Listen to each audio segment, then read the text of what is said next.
Welcome to another episode of TCP, the podcast where we all kind of sit there in disbelief as we watch the comments and we're thinking, damn, if only you realize that actually the rumor, the leak from last week is actually true. Yes, you guys didn't know about that, but when that's the last we're going to talk about that because we're not here to feed in extra fuel to the fire or start any drama. Even though, like, I wouldn't mind it personally. Like, I don't mind it at all. But it's also the podcast where Yiska's about to have a baby, so he has to run and deliver a baby at any point during the show. So it's his baby. No, it's not. I don't even know when. Only one quarter of it is me. Could be in. Sure. I'm gonna get you to explain that in a second because to some people that could sound confusing. But in like 10 minutes, could be 10 minutes from now, could be 30 minutes from now, could be 1 hour from now, could be 5 hours from now when this episode finishes that he has to go deliver a baby. But at some point, Yiska might have to go and deliver a baby. I mean, let's be honest, during Corona, you can have one visitor. So to shortly explain, like my sister is currently in labor, so it's pretty exciting, of course, like would be my first nephew and waiting for that. So definitely looking down my phone if this podcast happens to stop at some random point. You know why now. A new human being that is 25% of Yiska. You're just like, there it is. 1 quarter, that's me. Joe, which quarter are you at? I'm pretty much a quarter pounder. The holidays have been very kind to me and that stuff. That's on a need to know basis. In America we have rights, and I'm going to plead my Fifth Amendment right to not Sarah comment. McDonald. Is her name. Exactly. Sarah McDonald. Here's a nice name. Sarah, I'm a quarterback, or at least in my brain. Okay. That's what I'd like to go. Be. I have the body and athleticism of Tom Brady and none of his throwing skills. I was about to say, I don't know if you want to comment on that this week. So really, I feel like a 50-year-old. I don't know how old he is, credit. Actually. Like I saw you doing the talent takedown, and you threw plenty. I also did plenty. I did both. He did well. He also was there. I don't know where you were. I was being talented, of course. I did okay. I don't know. Like you did well. There was some. I was the only one shutting down ZP, who apparently was doing a lot to our team, and I was the one getting in his face, but he still destroyed our team. And I didn't see that until I actually watched the game. I'm like, damn, ZP kind of killing people here. But hey, he didn't really kill me. In fact, I was one of the few people that got him. So yeah, okay. Did I miss the cart on Route 66? Sure, but so did like 2 other people on my team. So that doesn't come down just to me. All right, Youngjun. Anyway. No, that was egregious because he was the only one there. So he's got no one to blame but himself. I can also be like, well, that person was kind of close. Okay. This is also an episode where, just like our last 2 episodes, we have absolutely nothing to talk about. And this time you'll look at the times, you'll look at the feed on the bottom of the YouTube page, or maybe you won't if you're listening on Spotify, whatever, right now, and you'll see like, oh, it actually is only like 30 minutes of an episode. That means Yiska had to run and deliver the baby. That's how you got it. I was gonna say, leave down in the comments how long you think Yiska's gonna stay on before he has to deliver a baby, but you could have just cheated and have seen how long the episode is, and that would just tell you everything you need to know. But there's nothing to talk about this week because, I mean, as I wait for Joe to come back, Joe, nothing happened. Nothing, absolutely nothing happened. There is absolutely nothing. No big news whatsoever. Not a single. Well, that's the thing. Is it's thread. also nothing like happened, right? There wasn't big news. Happened. Yes, it was just like the initial tide coming in and it bringing lots of little gold pebbles and nuggets and just like it's this ominous wave that just keeps. It's exciting. All of the positivity and hope that is coming out with some of these content creators, obviously, alluding to some possible Overwatch 2 news, perhaps. But yeah, I mean, you're not wrong. Nothing happened. It's just like the wind blew and we're, elated and everybody has goosebumps and whatnot. And it's a good feeling, but I mean, you're not wrong. So we're not gonna talk about it because there's nothing to talk about. Instead, we're gonna talk about something exciting, something truly exciting, which is our lovely patrons. Obviously, episode 206, brought to you by Battle Crab, Refine Bean, Bronze Bar Woohyal, Chare, Prophet Picasso, Chris R34444, Crasher67, Lolshin, Porkchop Sammy, Rick Zane, Volamel, Smooth Nuts, and Your Misery. Okay, so Well we are going played, to talk about it. Well Obviously. played. I'm I gonna didn't talk see about that it, coming. obviously. I didn't see that coming. Well played. My hat's off to you. Great segue. I planned it on the fly as well. I find the best things happen on the fly, and sometimes you'll get these things, especially when your name is Uber and you make some really hot calls and some good references. I do some of that sometimes. I'm a quarter of that. Just a bit of a throwback to an You're old a joke. quarterback. And yeah, see, that's a double whammy. We call that a double dip in the industry. So, as you know, the question will be like, how do you come up with this stuff? Do you write it down? I'm like, no, it just happens on the fly. It happens on the fly. The best Much stuff like a happens baby. on the Smart fly. guys. He's too smart. A baby? Babies come from, anyhow. Are you COVID. talking about an unplanned pregnancy? Because that happens on the fly. Possibly. I mean, talk from somebody who was an unplanned pregnancy. We're not talking about my sister right now. I'm just going to point that out. No, just in general. We're talking about Joe's pregnancy. Yes. Right. Mine with myself. I'm procreating. I'm actually cell dividing as we speak. If Joe shaves eventually. I need to infect a host first before I can replicate. Exactly. Then, like, I am millions of me spread into new hosts. That's how that works. Can you imagine every single one of those trashing Reddit for an hour? How fucking awful. I'll go for two. The one guy that hated it, I'll go for two. Don't tempt me. I got more content. I'll go for three. He has the launch codes. And the best part about this, we'll even commit to doing false timestamps, just so when you click every false timestamp, you're like, damn it, he's still going. He tricked me. He's still going. And then you click the final one that says outro, and I'm actually still going. And then I just finish there. Yep. So the episode just cuts off with like mid. If you push me too far, I'm gonna go there. So come on.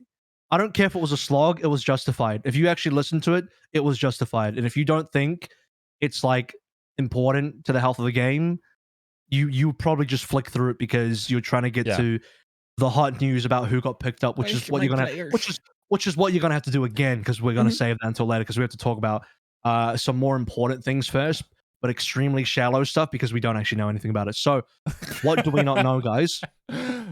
We don't know anything that was told. All the things really is what we don't know. Positive things. Yeah, like, which isn't bad, right? It's not a bad thing. No. It's a weird situation sitting outside like that information. And I used to think, it would really suck sitting outside, and like I would get the frustration, and actually I don't. You guys are all piss babies, like trying to get information as quickly as possible, and you're insufferable. It's totally fine not knowing that information. It's also totally fine trying to find that out and just asking people nicely. It's like really, really childish to just get upset that you don't know it yet, unless you're, of course, professionally involved. In which case, Dan's tweet was completely justified, because imagine not knowing what's happening to your life next year. So, me and every other player that's not called Sam, apparently. Yeah. Yiska, that story went in a very different direction. I thought you were about to go in the direction of like, I got really, I saw what it was like being on the outside, and it kind of sucked. That's why I became a journalist, and I got all the inside leaks now. So I thought that's where you're gonna go with that. That wouldn't have been a way for me to feel superior to everyone else, So of course it wasn't going that way. So what we do know is that it's big. It is actually big, and it is big enough that it's got all the content creators unanimously, from what I could tell. Did any of you see anything negative?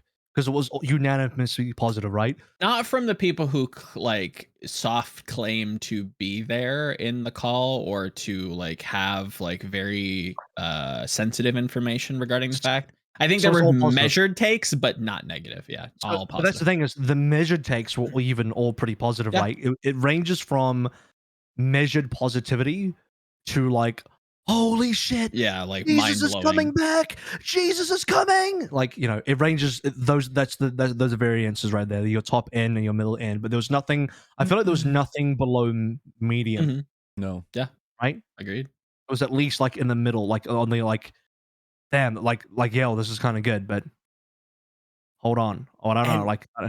And I think initial, like, I don't think I'm speaking for the only of us, or like I think like this is a very concrete feeling when you hear something so positive and everybody's, you know, oh my god, Jesus is coming, it's his birthday, you know, sound the horns, His right? birthday really soon. This is the welcome to the Jesus birthday special. I didn't mention that, but episode 206 is actually the Jesus birthday special. It is. Merry Christmas, happy holidays, of course, all that good stuff. But yeah, I think the initial like gut reaction is like, it can't be that serious, guys. Like, come on, like what could be so ground shaking? What could be so, you know, transcendental? Yeah. This must be some DMT style machine elves type stuff. That's the thing. Like, I almost kind of want to find out how hungry these guys are. You know, like how like the worst meal tastes incredible if you're really starving and like coming home and I might even eat, you know, the stuff that mom has at home. And it feels like throwing your mom under the bus there a little bit, but true. It feels like I'm now just in the position where I'm guarding myself from disappointment because I'm expecting everything and I shouldn't. You know, and it's very reasonable to not. Like, it actually raises the community expectation maybe too high. Yes, in some ways. Yeah, like it's almost dangerous. In some ways, it is. Yes. So, but I think it's a double-edged sword. Like, you can't do there's no like good to play in their position because they've dug so deep. So like you have to take a measured risk, I think. Okay, guys. Give me the scenario which, like, the thing that they were told that would justify that emotional reaction that everyone had. Before we get into there, because I want to preface it with a bunch of stuff, right? Because you can't just get into the meat and potatoes. My guys, we had to finish the veggies first, and basically what I want to preface. It sounds boring, but what I want to preface it with is, you have to kind of eliminate a couple of things. It can't be right. Well, at least you got to eliminate some possibilities out there to sort of set the stage. Because one thing I actually do want to say is, like, this is slowly becoming like the proper of Overwatch 2 teasers, in the sense is like the expectation's been blown up so fucking huge that it better pay off.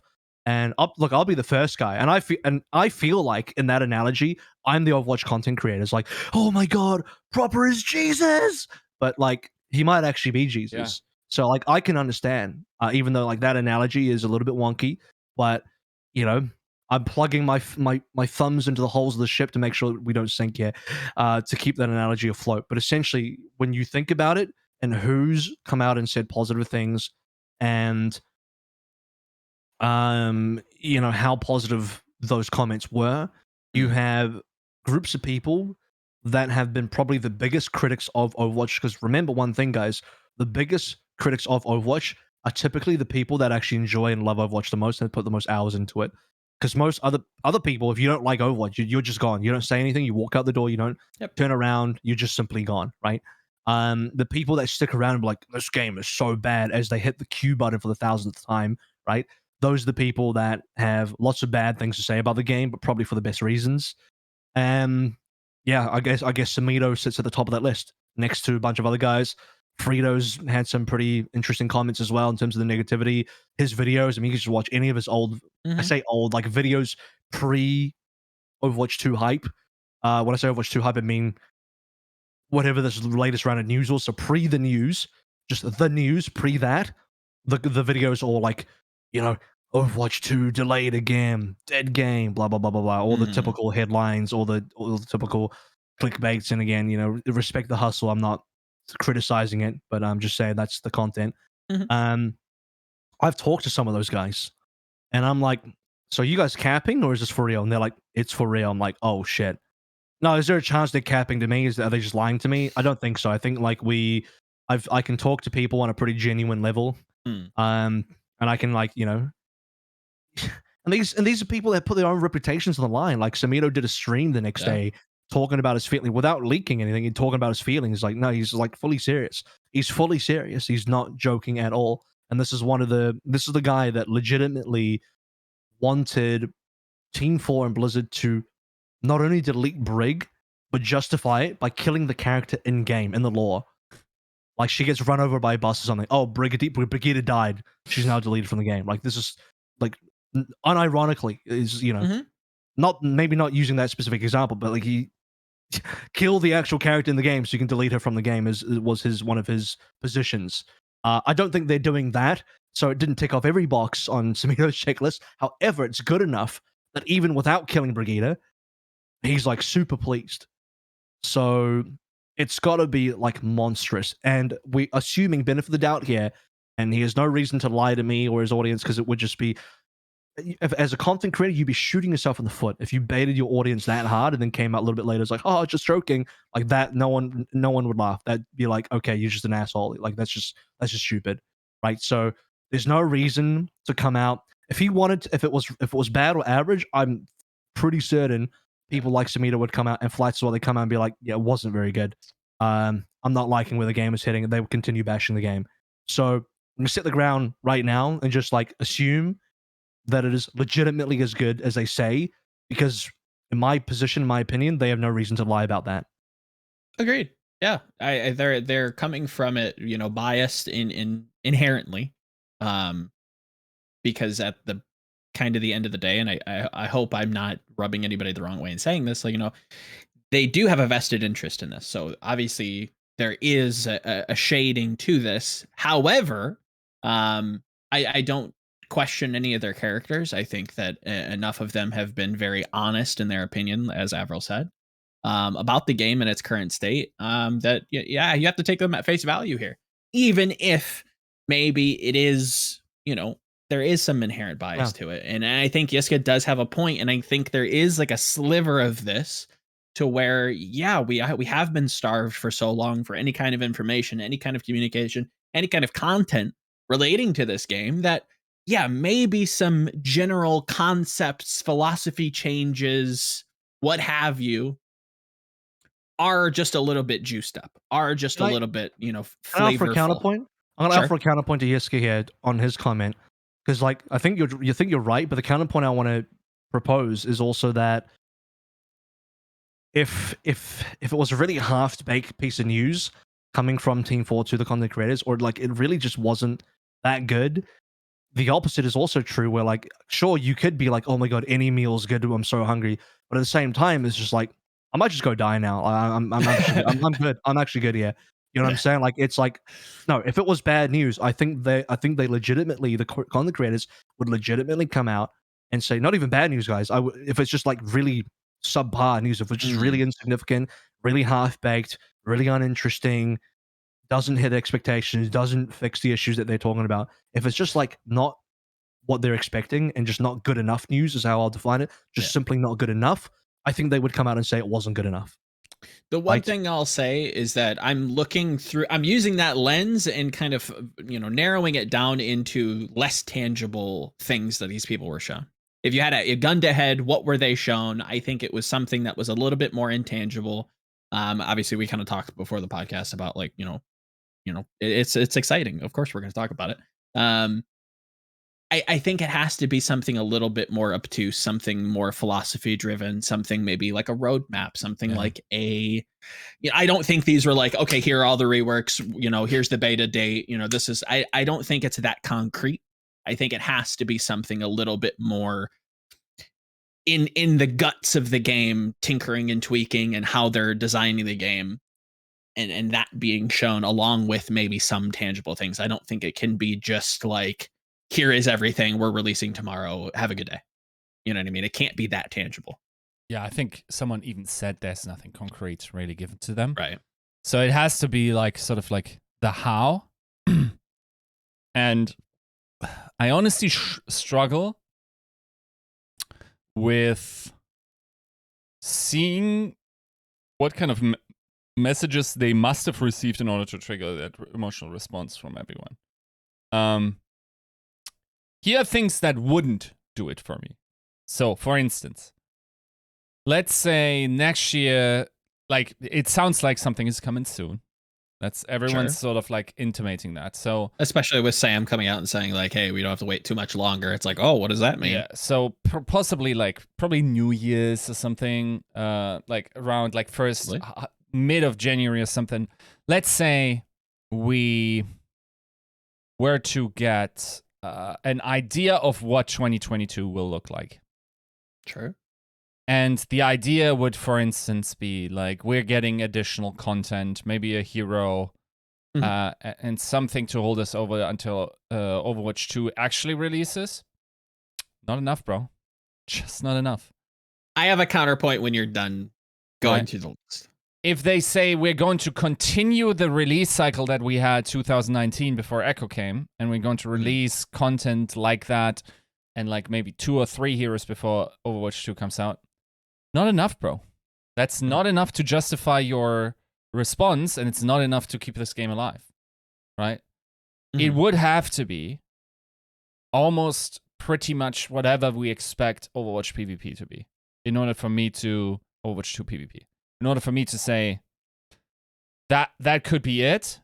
It wouldn't be like all the heroes that we expect in. I think at this point it must be 6+ in terms of like if you map out the time between Echo release and whatever, and the delay as well of like how long we released hero releases and the initial plan of how many releases they wanted to have per year. But like in order for me to feel like okay, you guys weren't capping, it would have to be like we now know that we're putting something on the table for 2022 that resembles large parts of the content we're expecting for Overwatch 2, but we're not calling it that because, for instance, like we're not releasing the PvE portion. Something like this. And even then, I'm not sure if I would feel like, okay, that is beyond the expected from me at this point. Because the pre-patch for Overwatch 2 was already that for me. Sure. That's fair. When it comes to your general take on this, are you looking for one big punch, or would like a series of like voluminous blows maybe shape your opinion? You know, if they came out and said, okay, we're going, free to play model, battle pass, here's the beta date, here's what 2022 looks like for the Overwatch League, here's our roadmap, and it's just like a flurry of blows released in a week span of like developer updates, would that maybe change your mind instead of just like this something? Yeah. And AVRL, I think you mentioned this, and hopefully you won't mind me mentioning, like something so like imagination breaking that it's hard to kind of like wrap your head around. Like if it's just like all of the things they had to do all at once. Yeah, I think, I mean, it's possible. Here's the thing. I hope it isn't. I hope it isn't just like we're getting access to new content, and the way you unlock it is through the funnel of those streamers and like those creators being given a helping hand. Because I'm gonna tell you guys straight up, that excitement that you feel for your own pocket is not translating to me, and I'm going to drag you for that. I don't think that's it, though. I don't think, yeah. I don't know what it is, just put out there, so I'm not baiting, but I don't think that's it, because it's not just because let me paint you a picture. You can have a game that's not very good and doesn't perform well and doesn't sit well in the industry, and at that stage, I don't care if they give you a fucking cut of the profits. The game not doing well, has no long-term success, is not good for your content creation career. So you can't be excited about that. You can, at that point, that falls under what I just said earlier in the, yeah, it's reasonable, it's okay news, but it's not really good enough. Yeah. In which case, the content creators would be like, well, it was okay, but it's not good enough. Yeah. Which would be like, cool, thank you for trying to line my pockets more, but the game is still not good. Do you know what I mean? Like, that is still bad overall. Yeah. And these people who are successful content creator, which is majority of people who went to this meeting probably, they think you have to think longer term. You have to think longer term and like, what does my content career look like in 5 years? Am I playing Overwatch 2? Is it fucking amazing? And is my content doing well there? Not just like how many extra pennies am I getting in year 1, and then I'll just move off. Some of them might think that way, but I think people are smarter than that. A couple of other things I want to debunk really quickly as well is I saw some. I shouldn't have to debunk these, but I will anyway. Some people came out and were like, oh yeah, well, you know, these guys are getting paid by Blizzard to say this kind of shit. Like, no, none of them are getting paid. They wish they got paid. Like these people, I mean, bro, not everyone who speaks positively about it is getting fucking paid. People said that to me when I was like, when I came, you know, when the 5v5 news came out, I'm like, I actually see a good future for the game with this. And people are like, oh yeah, he's obviously getting fucking paid. He got paid to say that. I'm like, what? What? I'm not allowed to have my own opinion. I'm not allowed to have a genuine good opinion. Like what? If I don't toe the fucking party line, if I don't toe the fucking low IQ line, like somehow I'm being paid off. Then what? I have to have dumb takes like the rest of you motherfuckers for it to be believable. Come on, that's not what I'm here for. You know, so it's like, no one got fucking paid to say that. And what they paid everybody. No one even accept that. Like if you were like a content creator, you wouldn't even fucking accept that money because like you were still getting fucked at the end of the day. The news has to be so good. Yes. That it will not only is it better for lining your own pockets in terms of whatever plan Blizzard have to work with the content creators, which has been another point of discussion because they want Blizzard to be more active in how they work with the content creators. But it has to also then be the other side of the coin, which is the game and the direction of the game and the future of the game has to be in really good hands, has to be really good. Because the long-term future of the game matters more to the content creators than just having some extra cents and dimes right now. Right? So that's a big thing. Be skeptical. If you want to be skeptical, you know, that's fine.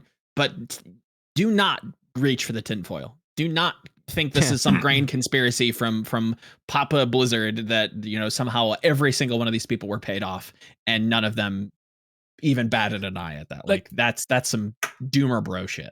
Let's just like establish the baseline, because from what we already knew, we were going to get an Overwatch 2 pre-patch, at least for Overwatch League. And it was unlikely that throughout the entirety of 2022, only Overwatch League would have access to that. That was, in my mind, a less than 50% chance. That's the baseline. Right. You now got to level that up in order to justify that those expectations that the content creators have set, because we were expecting that anyway, right? Yeah. That's the bare minimum. And whatever is plus there, the magnitude of that justifies the reaction, and I'm looking forward to it because, yeah, I think like if one looks at it rationally and not just trying to protect one's own emotional feelings when once again getting hurt by this game, it should be pretty dope. Judging by like a lot of quality creators just like giving you their honest emotion, and you should be excited for that, and maybe you should also not be that jaded to receive that information. I've had talks with people that are very level-headed, and there was one person in particular I talked to I know personally is a very level-headed guy who does in fact know what the fuck the news is. And okay, though they didn't tell me, they did not tell me, and I didn't ask them, be like, yo, tell me, bro. I didn't do that either because I respect the decision not to break an NDA. But it's just like, I mean, just basically, it's just like, just straight to my face, is this real shit or not? And it is real shit. It is real shit. I'm just saying, like, there's no reason for these people to lie to me. Right. So as far as I know, it really is the real shit. Like, it is as good as their emotional reaction to it. Could some of them have oversold the hype? Absolutely. But when I'm talking to reasonable people with reasonable heads on their shoulders, it is I take that shit at face value, 100% face value. No grains of salt, 100% face value. I believe it. I do. I have no reason not to believe it. So, yeah, I mean, it's like I said, it's got to be a two-parter. It's got to be a combination of good news for the creators as being a creator. Like, you know, we're talking potential of speculation here again. I don't know, speculating. We're talking the potential of creator codes. We're talking the potential of, you know, some kind of marketing promotion, early access, beta, blah, blah, blah, blah, that kind of stuff. More engagement, more discussion, more feedback, more, you know, correspondence with the actual content creators. I know they have monthly meetings. They've publicly mentioned that as well. The creators have creators have publicly mentioned they have monthly meetings with the Overwatch development team and the community managers to talk about stuff. And they have nothing but great things to say about the new community managers as well. There's two of them. The most prominent of what you probably know is Andy B, who's also been very vocal and very good on the public forums as well in terms of just being communicative and, you know, kind of the voice of the development team, because those guys, they're doing their job and the community manager is doing their job of trying to relay the information, trying to speak on their behalf. So those things are good. And the other half has to be, it's got to be good direction of the game. So to me, it says most likely free to play, should be confirmed. I think knowing how those content creators think and knowing, you know, from my perspective as well, in terms of what would make a successful, popular game, has to be free to play. If it's not free to play, bro, that shit is a mistake, right? So it's got to be free to play. Like, it's at this point, I'm willing to lock that in 100%. I'm willing to do it. It's such Again, a no-brainer that it wouldn't know. even excite me, to be honest. Yeah. But this is the start. This is just one checkbox on the list. Because the other thing I mentioned, and you know, when we talked about this privately as well, is like, to me, it's like, in order for it to be big enough, it's not, is it A, is it B, or is it C? No, it's got to be D, all of the above. It probably is legitimately D, all of the above, because you take a look at only A and only B and only C and look at it only on its own in a vacuum, doesn't sound exciting enough. Oh, is it just a free-to-play announcement? Yeah, not exciting enough. Like, that's, everyone expected that anyway. That needed to happen. That was always going to happen, right? No, it's got to be everything combined. So, you know, probably got a timeline. I wouldn't be surprised if they got a timeline. And not a hard timeline, like it's not like exactly this month, this date, and this time, GMT +9. It's like, no, it's probably like a rough outline. It's probably like a rough ballpark. Like, yeah, maybe around February. I'm making up a date here, guys. Educated guess here. You know, maybe we'll give you early access and you'll play the same alpha beta client that the pros are playing, and you guys can all play together, blah blah blah blah blah, right? We're gonna have a content embargo lift by this stage, and you can release your videos, etc. You know, you can stream the game by here, or we're planning on doing some maybe like public beta incentive by this time, and you know, a ballpark release date. This is the tricky part. I don't know that they would have actually talked about a real release date, because I know Blizzard are very, very sensitive about release dates. Because even sharing that with the content creator kind of audience is super fucking dangerous. I don't know that they would have communicated a release date, but they could have communicated a ballpark in terms of, like, let's just say Q1 2023, which is a reasonable ballpark. They might have said that. Sure. They might have even said Q4 2022 next year, which is still a reasonable ballpark. Possible. It doesn't commit to enough, but it gives you a bit of hopium, doesn't it? Right. Yeah. So, and then, like Yiska said, could be the separation of PvP and PvE in two separate waves of releases, which would speed things up significantly, so that one isn't holding up the other. Which obviously then I also joked about the monkey's paw curling extremely fucking hard, and you get the PvE first, and the PvP is delayed like fucking ages away, right? See, everyone just plays PvE, and there's no PvP at all. So I mean, there's an extreme monkey's paw curling of that. Let's be honest, like, considering the paid portion of Overwatch 2 is the PvE portion, it would have to be very, very creative. Because let's be honest, like, at that point you gotta sell versions.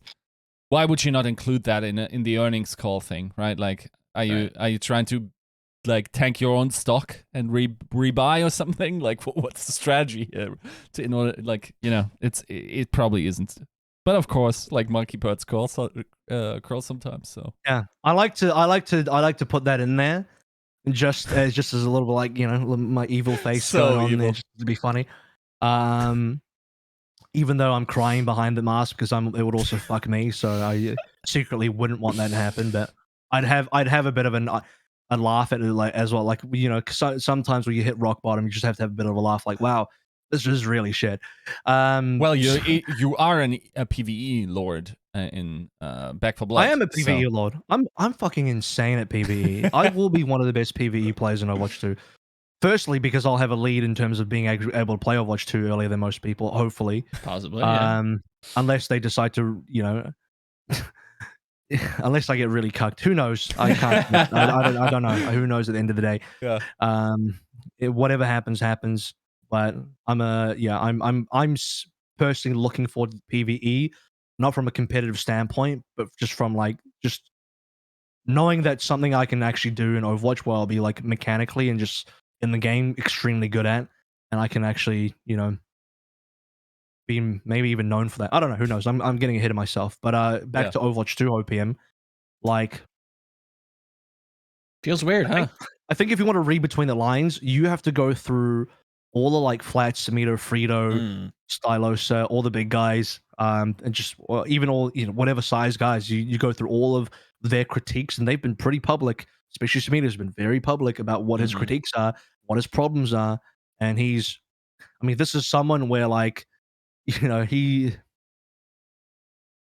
was there was like a message from Jeff Goodman, like in a jokingly kind of way, is like, yeah, we're gonna be watching Samito as well, just in terms of like just like seeing what he says. I don't know, it's just something like that, because like he's a little bit more incendiary, obviously. But if you look at their critiques, you get a pretty good feel for what could have changed, because you have to read between the lines, right? You're like, well, what did they not like?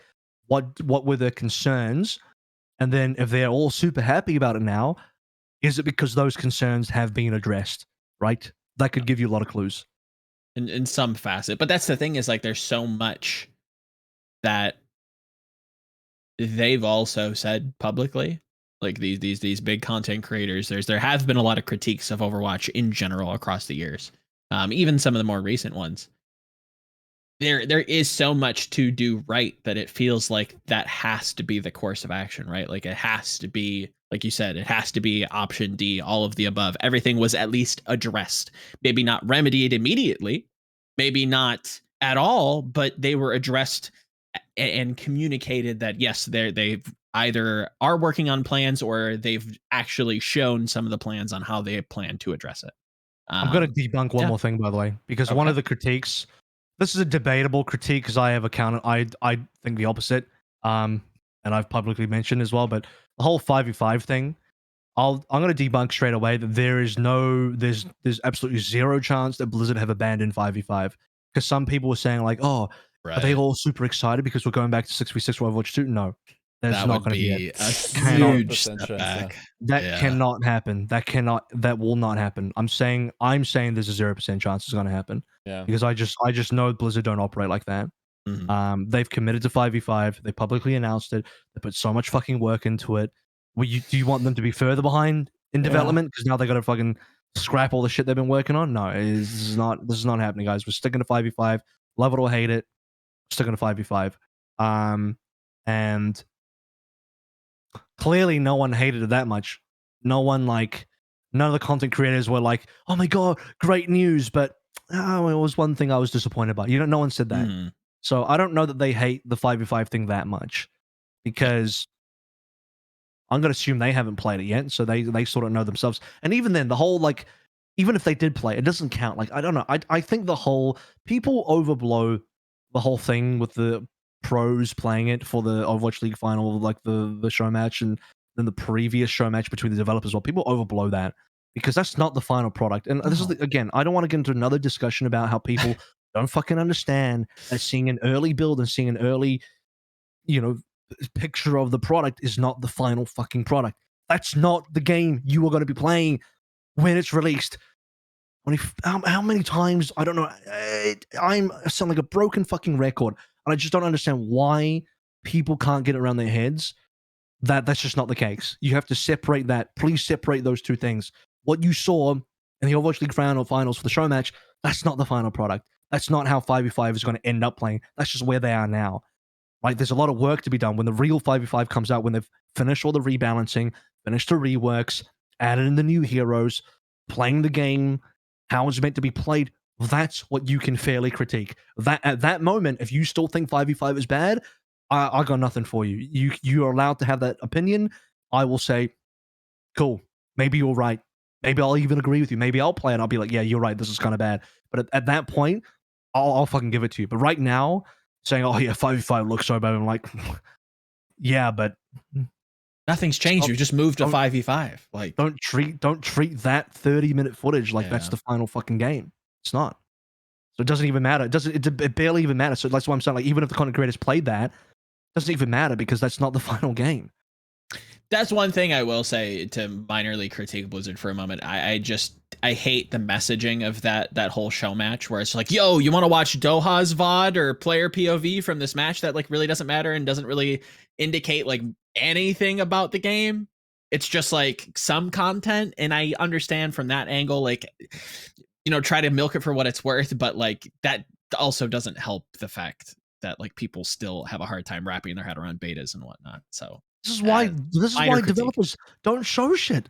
This is why like game developers in 2021 hold back on doing like betas. And did you notice most betas you get now,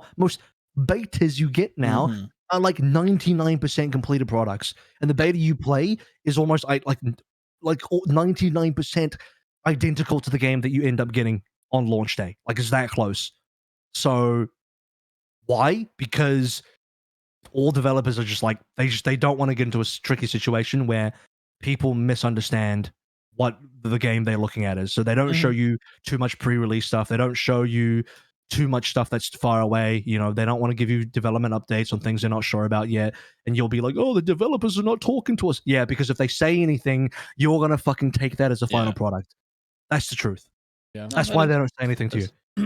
I mean, let's puzzle a bit and like read between the lines, put our tinfoil hats on and everything, right? But do you guys recall like this news that they reached a big internal milestone? Now, there's two things that were probable at the time, right? Maybe they did a feature selection of what is going to be in Overwatch 2. Right. That seemed plausible. I think that was most reasonable people saying that. It could also just be the beginning of the alpha for PvP or something, right? And like the alpha is actually a thing where people are trying it out. Like by beta, you're not like proofing features or like significantly changing gameplay aspects anymore, right? What you're doing is by beta, you're trying to get rid of bugs in order for that to be release worthy. As you said, Avril, like most betas, like we're now dealing in like what's it called, like early release, like pre-release versions on Steam. Like when you buy these, you're getting early access, and literally it's just early. But even then, but I don't like the term early access because different developers define it in different ways. Some early access you play are like fully incomplete games. It's complete garbage. And other early access you play is literally you are playing the full release as an identical copy to the full retail release that you play 1 week earlier. Yeah. Like, difference between that and like an incomplete game for early access is so far apart, but they're both called early access. And let's be clear, the polish on Blizzard is always like industry like the highest level in the video game industry, right? Like whatever, like if we are getting a beta, if that was it is probably very far along. It's already playing very well. Like it won't be an atrocious product that we like are beta testing, you know, like you they would will be in other never games. allow the public to touch the game until they are very internally satisfied with the product. I can promise you that. Yeah. So if you're getting your hopes up on, there's two things you can think about. If you're getting hopes up on like getting a hold of the game soon, I'm gonna say if the game's not done enough, you ain't fucking touching it. But if you do get the game soon, that's gonna be good news. If you are gonna get your hands on the beta soon, they are gonna do a closed or open beta soon. That's really great news because that means the game is really far along. Yeah. Which for all intents and purposes, like it does run. We know that. We've seen it run. It's now just adding and that's the most important part. It's met the minimum requirement, has it? Yes. It turns on, does it? Okay. At least we've got that, right? We know that that's there. Now it's just adding all the fun bells and whistles to it, and I feel like that has to be part of like this big rollout that, you know, has been given to these content creators, right? Like if beta is coming, which again kind of meets our timeline, we've talked about it on previous shows, like this does kind of check out like what we kind of assumed would be rolled out. As cynical as we tend to be, that was the hope, right? So I think that has to be part of it, at least an initial rollout of like, hey, this is like Avril said, you know, this is kind of like where we're thinking you're going to be a part of it, blah, blah, blah. You know, there's a lot to be hopeful for, I guess is my final point. It's an exciting time, as weird as it is, as strange. I get As strange as it is, right, Joe? Yeah, it feels weird. It's you know, we haven't had much for long, and now we're starting to again feel the breeze of you know, some change. So it's a good feeling, if not weird.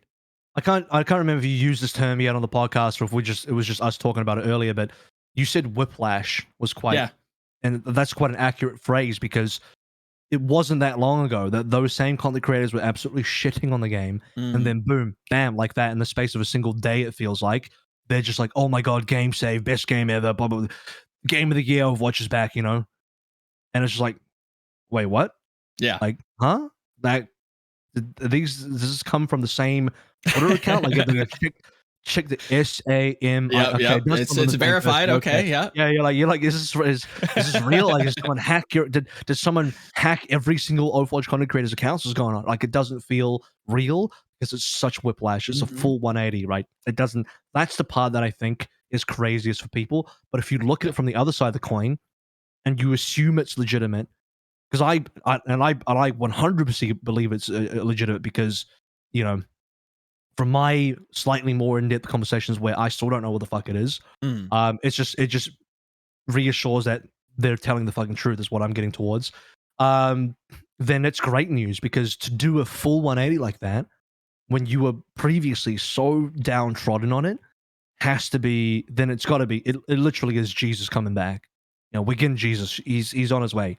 He's definitely on his way. And when people realize he's not white, they're going to be in for a bit of a shock. So yeah, I mean, happy birthday, by the way. Happy birthday, just buddy. In case, you know, enjoy your time with the big man. Before you come back down and rejoin the rest of us humans. So yeah, looking forward to it. It should be good. Like, it fills me with a bit of joy. It made me like, actually, you know, after the kind of initial shock of it, like, am I being trolled? Yeah. Is it April 1st? Check my calendar real quick. To then like kind of realizing that, yeah, this is real. I'm like, damn, actually fills me with a bit of hopium and joy myself. Like, damn, I can actually feel good about this. Like, I finally get to feel good about it. And I understand the frustrations of people like, well, why can't they just tell us? Like, why Blizzard hiding this? Like, why do they only tell the content creators? And part of it is probably, I think, like, it's relevant to them for now and not necessarily to everyone else. Part of it is also they probably want to do their own announcement in January or something like that, and they want to do their own big announcement.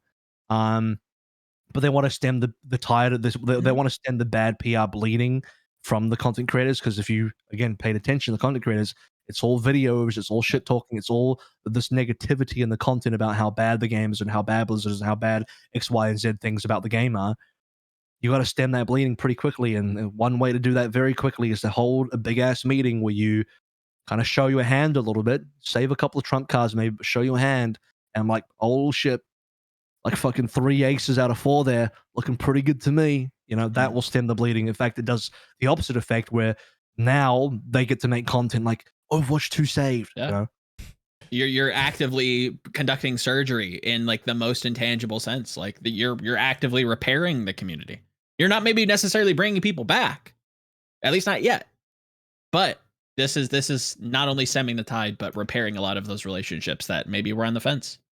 No pun intended. The fun part about all of this is like, you know, these guys are Blizzard content creators because they said soon we're going to find out, and a week after we still don't know. Like, that's the most Blizzard stuff ever. Soon TM. Soon TM. Yeah. Yeah, so no, I think Blizzard are cauterizing the wound a little bit, and that's a smart thing to do. Yeah, I'm sure if they had it their way, they would have waited longer to hold this meeting and talk about it. It probably sounded a little weird, like with us releasing last week's podcast like 2 days later than we recorded it, because like at the time we said like how your content creators and how your pro player community talks about a game trickles down as like a general mood and seeps down into like the community eventually, right? And like it's just a snowballing effect. And it's interesting that like the day after we said this, they are pretty much doing something in order to get the snowball rolling into the other direction. And I think it is a smart move. It is just interesting. Because, like, why would you give that information to the content creators with more than a week removed of... Like, you want to make them feel special, right? Of course, yeah. You want to establish, like, a synergy of or like a relationship of trust. It still hasn't leaked, which is insane, by the way, as a measurement of trust in terms of like those content creators. There were so many. Can I be honest? Like, yes, you all signed the NDA, and unless your meetings were clearly like separated and the information was given out to you like in compartmentalized ways, which by the information that you received, you were probably going to identify yourself sort of like as a double mole catching like mechanism, which it probably was, and everyone's in the same call. There's no identifying information. Like the ease of just going to a journalist as one of 50 creators and just saying, this is what's up, and like that coming out. The fact that it didn't yet is actually like speaking volumes as well. I can tell you this much, and you know, I gotta be careful here because I don't want to reveal any names because I don't want to get anybody in trouble. But like, I've talked to certain people in the past, and you know, certain creators in the past about things where, yeah, I mean, sometimes they have leaked me stuff. Sometimes I did get some insider info, and obviously I'm trustworthy because I haven't fucking said anything, right? There's been so much things that I've never said. So things will reach me and it will fucking stop there, and it won't go any further than there. Yes. And you know, there's been, but here's the thing: is like they've been happy. I'm not gonna say they've been happy, but like there's been stuff where like, yeah, there's stuff I've found out that could easily have gotten them in trouble that they trusted me with. But it's not that they don't trust me with this new information. It's just like they are so, the relationship, whatever that relationship that you just described with Blizzard in terms of their trust developed between the content creator and Team 4 now, it's so strong that like, yeah, no, they wouldn't even leak to me. Even people that have leaked other things to me didn't leak this to me. So I still don't know. Did you just inadvertently share that if you might be knowing, but Joe and I wouldn't know? Is that what you're telling us? No, I'm just messing with you. Go on. Oh my god, it's so deep. Oh, this could mean anything. Ah! He's on the other side, guys. Oh, dude, how many layers of Inception deep are we? Oh my, are we on the beach now? Oh my god, what's going on? No, what I'm saying is like, you know, there's like, it's that strong. The bond is that strong on the whole no leak thing, that like even people that have told me other stuff before that could have gotten in trouble, they've not leaked this to me, right? So it's just like it's that powerful. And I'm not saying like I expect this. I don't have some like mole that just leaks everything to me. I'm not like going around seeking out the information either, right? But I'm just saying like, you know, people talk, okay? People talk. But also, you have to also understand this. People talk more when they're disgruntled. So when you have people that are like, they don't like the game, they don't like the direction, they don't like things about it, they're probably more like, oh yeah, would you believe this happened kind of deal. But when people are happy about it and people like they are more, you know, they're positive about it, then they're, you know, they got that trust back, which that tells me two things. Is one, it's so good that their mood about it has changed, right? And two, that the relationship is so strong that everyone's tight-fucking-lipped, extremely tight-lipped. Hasn't leaked to a journalist. Oh, not yet. And I mean, not yet. I mean, who knows? But no, it hasn't. Because you said, like, it's so. Yeah, it could be like 50. It could be like 50 fucking people in that call. Who knows? Like any one of them could leak, but no one has. So it's very well managed, or it's very trusted. Everyone trusts the process. Which is a sign, a good sign. So yeah, as much as this was kind of a nothing burger, like it does, it's something you have to talk about. It's real. It is as unreal as it is, because there's literally nothing that's been said. There's so many flies that they all can't be wrong, right? Like it has to be real. This is what I'm going to finish this topic off with, as we're going to move on finally from it, because we are reaching the end of it. Because this is like a long ass time talking about something that we know nothing about, which is funny in its premise. But that's not the point, though. I think the point is not like what is it. People, this might be a weird thing for me to say, and people might not understand what I'm saying when I say this. But like, I don't actually care what the thing is, because I know I'll find out when I need to find out, right? Whether that's someone maybe leaks to me, which I don't think they would. or the full announcement comes out and I can be happy about it. So I'm fine with that. I'm fine with not knowing for now. I don't need to know what exactly the details are. What I do want to know, what I am interested in, the primary thing of my top priority is wanting to know if it's real. Yep. That's it. And that's the answer I got. So that's why when I talked to anybody about it, all I wanted to know was, is this real or are you fucking pulling my leg? That's all I care about. Yeah. And if it's real, I don't actually care what it is because I know I'll find out eventually, and that's fine. Yeah. Enjoy the movie trailer. Also, the movie's coming out. Keep in mind, like, it's a little different for like us here on the podcast than it probably is for you listeners. Oh yeah, of course. Like, with the exception of the insiders that, by the way, like, maybe side tangent, but like. Up. All of our listeners are insiders. Yes, actually. Like, a good 10% of you probably are in the Overwatch League in some capacity, but which, like, I frequently hear. So thanks to you guys for listening. But it is very different looking at a game's release when you're working that thing as a livelihood and your career depends on it doing well. It is a different experience for sure. It's like, you know, like, if I look at my favorite games that I play recreationally, like patch notes, I'm a bit like mildly annoyed.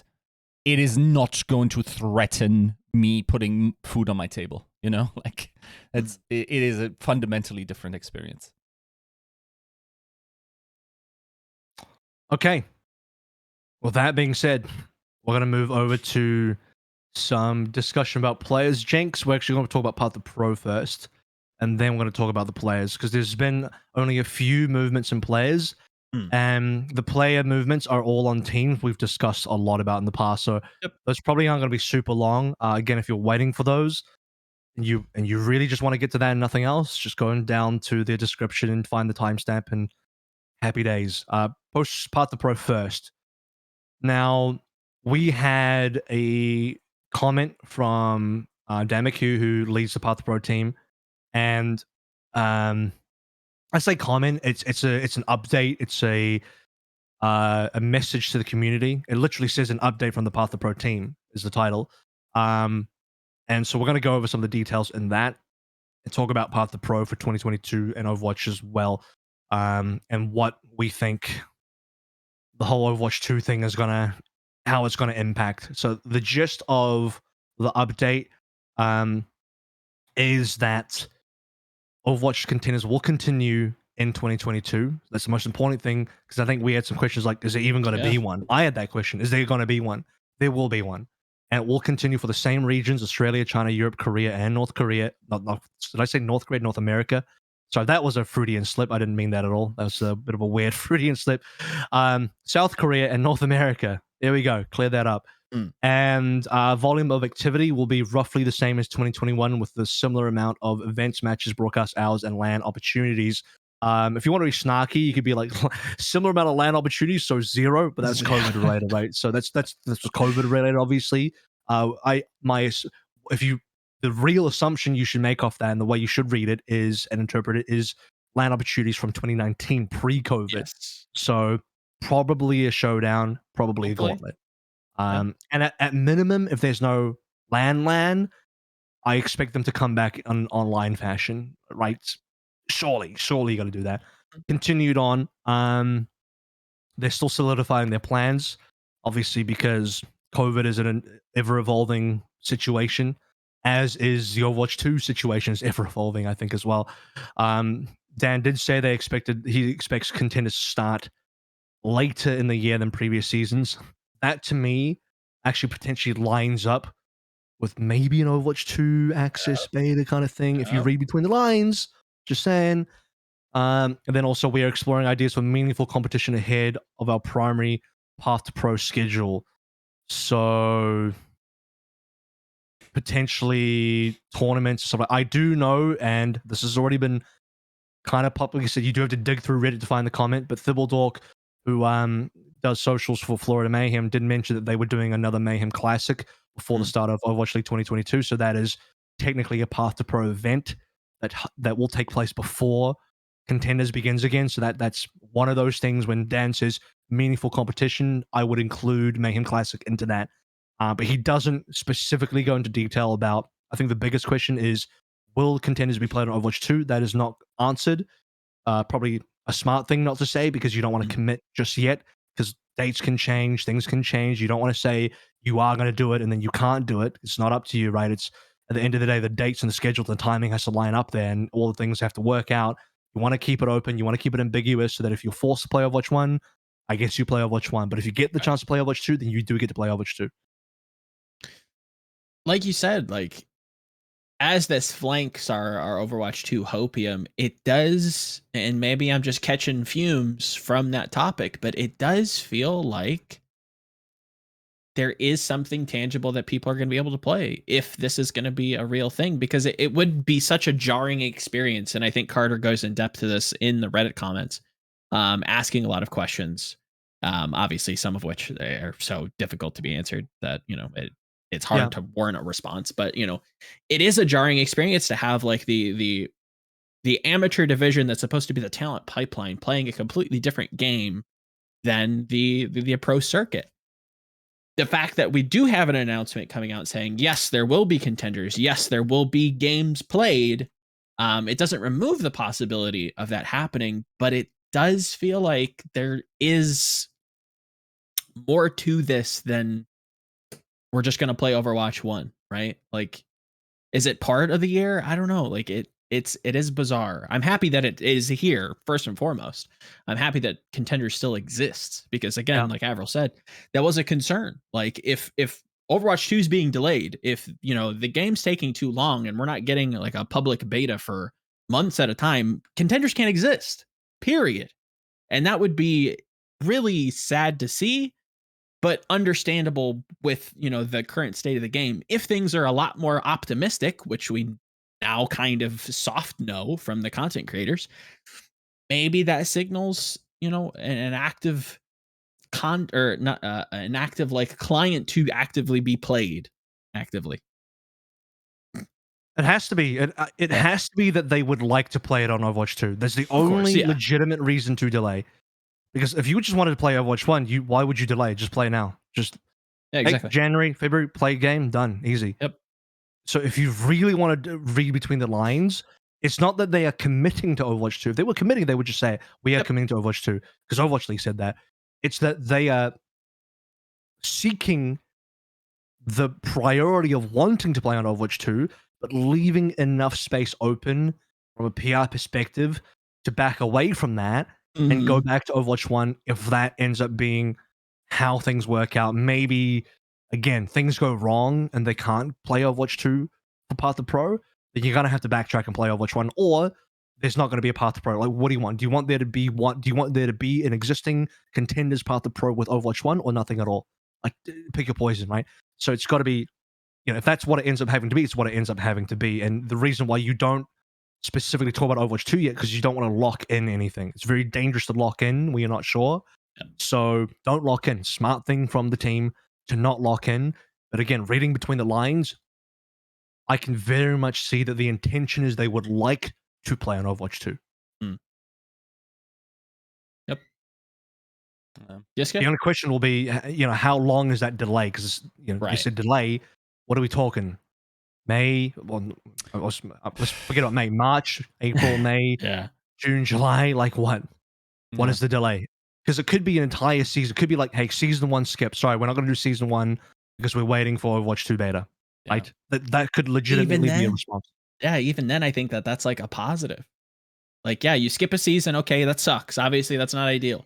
But the experience of being able to tangibly showcase practice, even if you're looking at it from like a player's perspective, like the fact that I'm playing Overwatch 1 with completely different heroes. We're looking at tons of reworks. We've seen, you know, Bastion with his hat. I'm playing Bastion without his hat. How can somebody judge me without my hat, right? Unplayable. Simply unplayable, right? Immersion. But yeah, it's not a similar experience. The talent pipeline gets completely undermined.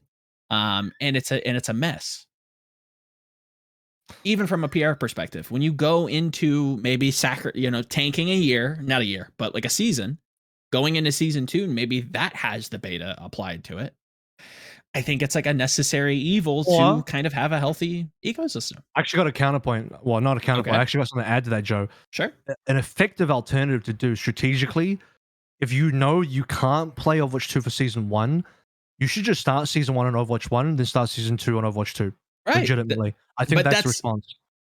That should be the response, and the fact that it isn't, at least not yet. Well, it could be the response. It could be the response. be. We don't Could know be. yet. I think the intention is to play the entire year on Overwatch 2. Right. Failing that, the next best thing you can do is split the 2 seasons up into Overwatch 1 and Overwatch 2. And then failing that again, you just do 2 seasons of Overwatch 1. Right. And yeah, I mean, there is no specific set. And that's what's really bizarre to me. And that's what leaves me kind of skeptical, is the fact of like, why wouldn't you just say, okay, our first season's gonna be on Overwatch 1, and then past that, we're not sure. Like, no, because they don't want to commit to that, because there's still an option to do Season 1 of Overwatch 2. Yeah. I just explained why it's not bizarre. Like, it's because you don't want to commit to something when it's still a work in progress. Because then when you get to play when you get to play Season 1 on Overwatch 2, then it's like, yay, we get to do that. Why would you commit to anything before you actually know? You don't. Now, the problem is that it does hurt the scene for sure, right? Like, it has implications on how certain teams allocate resources, who stays, who doesn't. And it unfortunately probably already has cost things. So it's... Say it, Yiska. Who? Say it. Like, for instance, I mean, British Hurricane, right? I'm not sure, like, that entire structure probably never made more sense than it does now for them. Because, like, now they're legitimately have a Contenders team that feeds into our main team. Right. So, like, let's be honest, having a Contenders team in order to sell players and recuperate costs there was never going to work for any team. No. That maybe works for some Korean teams that already don't pay great salaries and like can ask for pretty high prices, right? That, like, it was never going to be more opportune, but if you don't have enough information, I imagine, like, I actually don't know, but that probably didn't make it easier, because, like, who knows when they go. Like, are you going to pay Contenders players like a living wage 6 months for a game that they're not going to compete in? That does make sense. The only thing that you could do as the Spitfire is like go like, well, you're now in you're guinea pigs and you get beaten. We're running legitimate drills against you, and we can try strategy and rollouts and like really like specialized practice, which no other team is really doing to that degree. That could be something like where you say, okay, but at that point, like, you just have like a glorified bigger all roster. It's probably a little bit less expensive, but not even significantly so. So it is unfortunate. The thing is, like, if you can tell, let's say that information that we talked about earlier, like, you know that for a while, you probably want to tell certain people at the highest level you can trust to keep that to the chest in order for them to make economic decisions. Business decisions. Yeah, because, like, if that information was also already available mid-November, who knows if the Hurricane are making the same moves, right? It's possible. We don't know. I can't imagine. I think Contenders in general is difficult to be in. Just bottom line. As a team, you mean? Yeah, it's tough. I don't know that many teams can warrant the spending. If I'm going to be completely honest, that's speculation on my behalf, right? I don't think it's any tough. team can warrant the spending, to be honest with you. At least not right now, and that's why it feels like it's just a symptom of like this power off and on cycle that, as you know, positivity, you know, ushers in with Overwatch 2. Maybe we can come back to this, and maybe Hurricane can come back, and Funi can come back, and Mayhem can come back. You know, all of these teams can come back once the system is healthy. Once we get back on our feet. Once everything, you know, is all the hopium has been fulfilled, then we can revisit this. But as it stands right now, it's hard to be in Contenders, at least like heavily financially. It's tough, Which and it is has been for a why while. props to Cloud9 and Mhm. Nuki and London Spitfire for being in Contenders as long as they have. And if you start to look at the history of British Hurricane now, absolutely, factually speaking, one of the most successful tier 2 teams, not even just academies, all tier 2 Yep. of all time. Period. So, I mean, yeah, you have to look at it through the lens of the fact that this team did so much and is so historied in tier 2, outlasted so many more teams and did so much more than than most other tier 2 teams ever did. Mm. So, yeah, celebrating the life of British Hurricane, and it says indefinite hiatus. I think it's important that you could say that it's just PR speak for like it's dead, guys, it's dead. It's just indefinite hiatus is just this. It's just it means it's dead. But you could also read into being like, look, if Overwatch 2 comes out, it does well, and Path to Pro is a reasonable thing to invest back into. I could see British Hurricane coming back. You know, I think we can all see that. So, maybe in the future, but I know it's definitely a cost for Cloud9, and Cloud9 have been trying to pull back. You can just see that by the London Spitfire roster and how all of that how that roster has evolved in terms of its direction and budget and everything else. But for now, you talk about Funi, by the way. T1 is currently the academy team of Philadelphia Fusion. True. I'd be interested in knowing if T1 is staying or not. I'd be interested in knowing if Gen G is staying or not. Yeah. If they don't, I get it. But if they do, that actually would be kind of pog. That would actually give it some good news. Yeah. But at the same time, I think they get more out of staying because the majority of tier 2 players going to the Overwatch League do come from Contenders Korea. Far fewer of them come from NA and EU. And fewer than NA is definitely EU. EU has less promotions than NA. And British Hurricane are mostly selling to. They're not even selling; they're just kind of passing players up the pipeline to London Spitfire, right?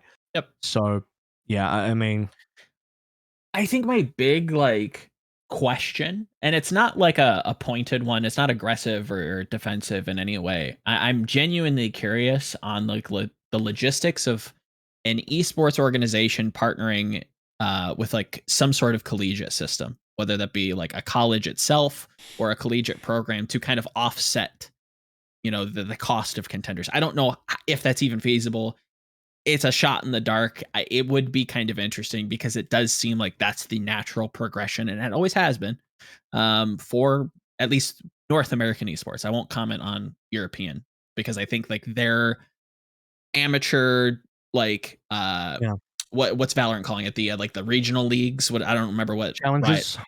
Yeah, challenges, it's something more regional based, like where there's like a French league and there's a Spanish league and there's a German league. Right, that seems more indicative of success in Europe. I'll stop you there real quick as well because the analogy also breaks down when you consider that VCT challenges also include the teams that go to the champions. Right, it's challenges includes your Sentinels and your fucking Gambits and stuff like that. So it's like it would be their quote unquote tier 2 includes the quote unquote tier 1 teams. So it's different. It doesn't work the same way as far as the analogy goes. So the analogy does break down. I wouldn't use Valorant as a comparison here for Overwatch. Wasn't there? I mean, so it does it's not. By having Overwatch teams play tier 2 teams. Huh? I mean, maybe you could now. I don't know. Maybe something's changed at the top that like you could actively like have like an invite system. Maybe not everybody comes, but some of the teams come and they compete, and it's not like this big open secret that like some of the teams are just better than. Well, here's what you're supposed to do: if you have a full like an open third-party tournament where both Overwatch League teams and non-Overwatch League teams competed, that'd be kind of pog. You'd have to make it attractive enough that Overwatch League teams would want to compete in that, despite the inherent risk of losing to a non-Overwatch League team it presents itself, right? You'd have to make whatever benefit out of it worth the risk. Because otherwise, Overwatch League teams are like, why would we want to enter a tournament that could tank our reputation? Even though getting smashed in the Overwatch League by everybody could probably tank your reputation. It's not much different. Yeah. It will just tank it further. Like I get it. You want to stop the bleeding at least a little bit. There's no point putting yourself in a position where you get kicked while you're down even further. Excuse me. So, I get it, but yeah, British Hurricane, going away does feel like an end of an era. It's quite sad, but dare I say it's not hugely surprising. I think if British Hurricane were a team that Overwatch League teams not called London Spitfire were more eager to purchase from, that would justify the team a bit more, because people will now look at Uprising Academy and be like, well, how are they still around? Are they the next team to leave? But then you look at who Uprising Academy have sold and done all that kind of stuff, and they've definitely had a bit of a better job, a slightly better job of moving players from Uprising Academy to other Overwatch League teams. Because I'm looking through their past players. I'm seeing Guangzhou Charge, I'm seeing Toronto Defiant, I'm seeing Florida Mayhem, right? Even Fusion University, you're selling to another Overwatch League team technically, because that's an academy team, right? And there's money involved, there's a trade being done there. I'm seeing Gladiators. So yeah, I mean, Uprising have certainly had more of a better playing field as far as financials goes for how they move players around. And if they stay in Contenders and Path Pro next year, that will also be a very telling tale of how everything is. Yep. It's I'll say this about the leadership that Nuki brings, and like the wording of that tweet in particular. I think she's the type of person, I don't think she'd be too bothered by me saying this. She's the type of person that if there was an opportunity to come back, then she would pull the trigger 100%. Like that's her baby. That's like her project that she came up with and really put a lot of blood, sweat, and tears into. So as much as it is kind of PR speak at the end of the day, it's kind of also not, because if she's there, if she's in charge of that, if there's an opportunity, I think she wants to bring that back at some point. Yeah, 100%. Yeah. So, yeah, unnecessary evil for Contenders, but hopefully it comes with some success down the road. All right, we'll keep our eyes on Contenders and see what happens there.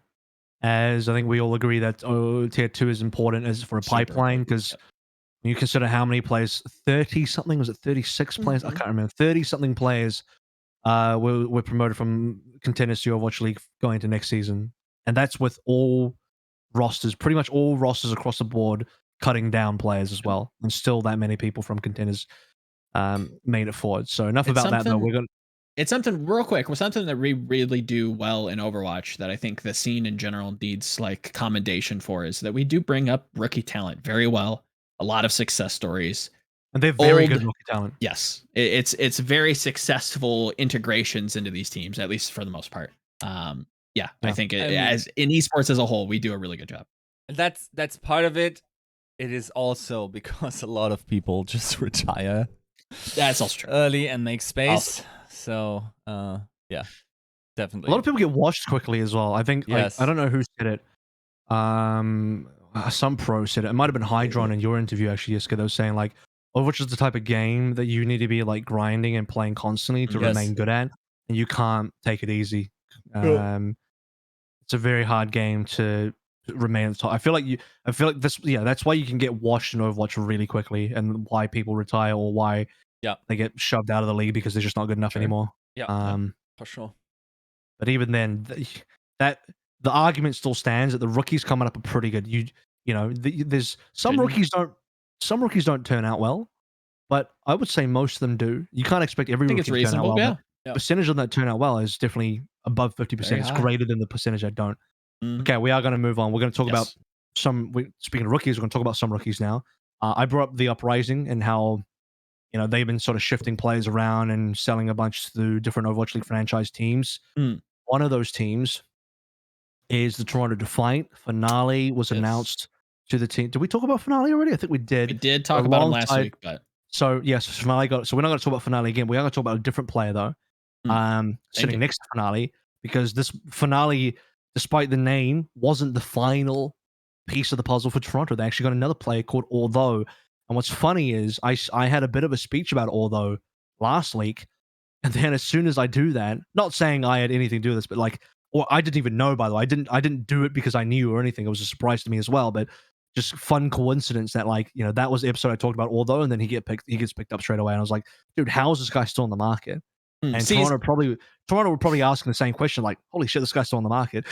So they got him. AVRL, you know, at the start of the show, you called yourself a quarterback, and I appreciated that throw I'd maybe see you more as like a Taysom Hill. You like scramble a lot. You're kind of like running all around. Like you're doing a lot of these, you know, you're very agile in your speech. So I think, you know, that has to be as agile as that throw was. I think that was very impressive. The mental footwork you had to do to kind of get us to Aldo. I think that was well done. I appreciate that. And I got all, you know, I have all these like linesmen running at me. Is that who runs at me? I think so. My pocket is instantly broken. I got to do a bit of a tap dance to get around, but I do that. I get there. Because you're right, Aldo, like, you've been talking about this kid forever. Like, where is Aldo? He needs to be picked up. Next to him is maybe Otto. I know they sound similar, but they're not. So like, for like a TLDR, like to kind of explain who he is did he not play on London? Yeah, he did play on London. He did. Like, what's changed? Because he definitely never jumped off the page. He's still. I think people just forgot about him. Okay. They just forgot about him. And I'll clear up something. Not that I have to do much clearing up, but I'll just like speak to my tweet because I made a tweet about Aldo and I said like, hey, if you haven't seen him since London, you're probably in for a big surprise. And I think Josh, the sideshow, when he looked at that tweet, he was like, oh, you know, is AVRL maybe downplaying all those capabilities on London and all this? I mean, not at all. I think, you know, he was one of the better looks on London, but it's more so that I think a lot of people look down on those London players. So I'm addressing the people that probably look down on the London players because of their poor performances in 2020. And I think a lot of people just forgot about Aldo because they're like, yeah, it's that guy from that failed London team. You know, no one cares about those guys, right? Yeah. Unless their name's Glister, because Glister continued his career. The rest of them kind of didn't. They all dropped back into Contenders. And props to them, by the way, because like pretty much all of them dropped back into Contenders and they continue their careers. J-Mac obviously went on to do coaching and he's on Paris now. So a lot of them are finding success. Now that I look at this team, yeah, there's still a lot of them still around. They're actually like all pretty good players as well. They're all decent players. But Aldo really stood out for me this year as someone that was still like really decent, like really, really good actually. And when I get to look at his POV and I inspect his mechanics, I'm like, Jesus, this guy can do some nasty stuff. Like really crazy stuff. I actually think he's better now than he when he was on London. I think he's improved because, I mean, ideally people improve over time. But he also got to play alongside Proper and then against Proper as well. So there was some decent stuff going on there. He was part of O2 Blast. His contract actually technically still belonged to O2 Blast, even while he was loaned out to BM Hawk. And yeah, the guy straight up pounds. Like he really is an incredible player. And he was super overlooked. I think I even overlooked him slightly because he wasn't on like my super high tier list. Sure. But when I started to see all these names fly off the page and go to join teams, I suddenly noticed, although it was still available, I'm like, yeah, that's right. What the fuck? Why has this guy not been picked up yet? He's still like a really strong player. And so, yeah, Toronto, I think we talked about this last week. Toronto's like, yeah, we all kind of felt like Toronto was still kind of missing, like, oh, don't know how good we feel about finale.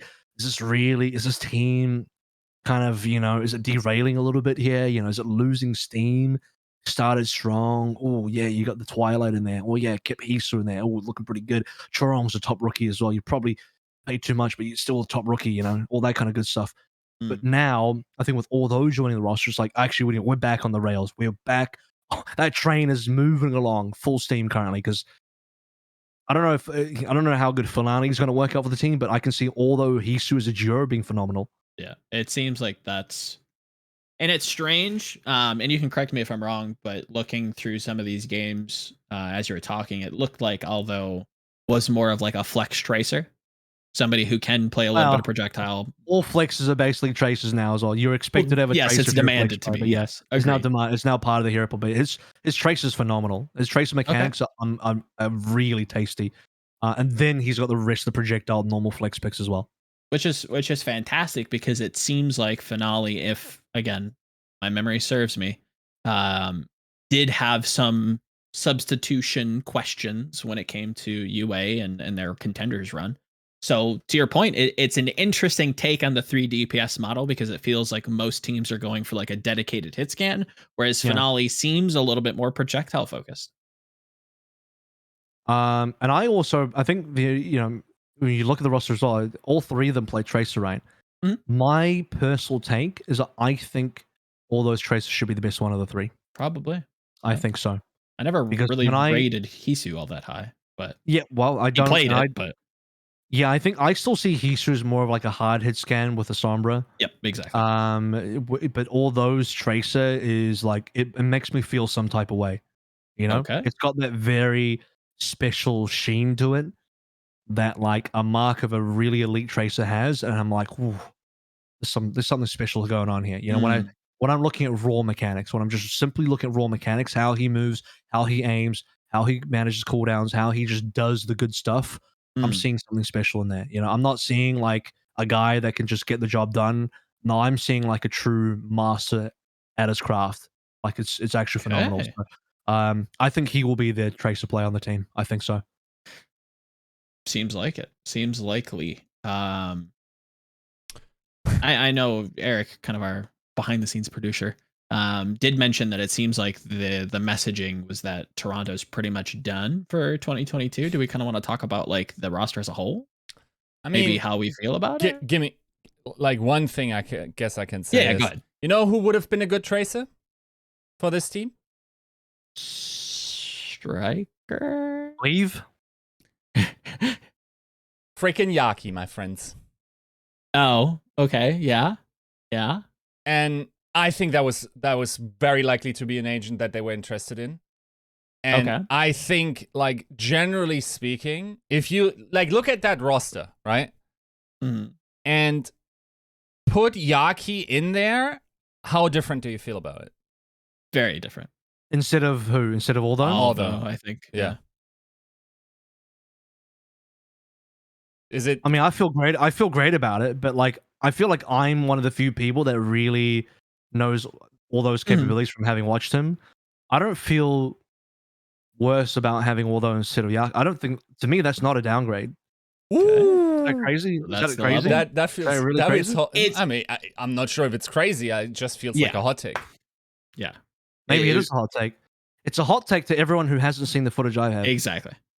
Right. Not everybody spent the same amount of time with him, so it feels like, okay, we have this known quantity and somebody who played for London like way back when, and it's like, whoa, okay, how like this must be like some good shit if we're comparing it to Yaki because we know Yaki. Now, it wouldn't surprise me if Aldo was the third choice. You know who was also a pretty good Tracer? Leave. Decay. Yeah, Say the name again. Say the name Decay. again. There it is.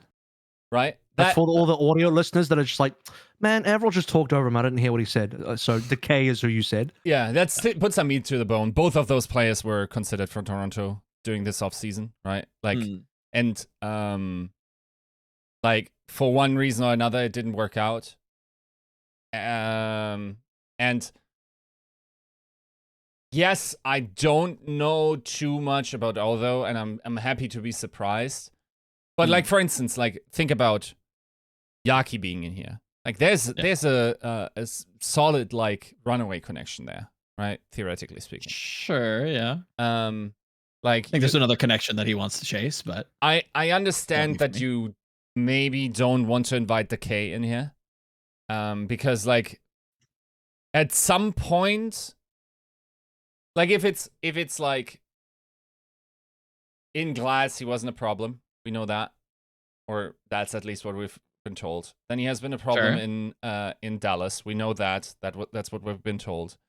Yep. Now in Washington, we don't know, but like don't know. If they let him leave, unless Toronto is dropping a fat bag, like which they have been, like there's probably a reason why they would do that. They didn't, so we can't necessarily read anything out of the situation. But then again, like bottom line being, there's probably a good reason why like Decay was considered, and of course like maybe the Justice didn't want to sell it outright. Possibly, like, absolutely possible.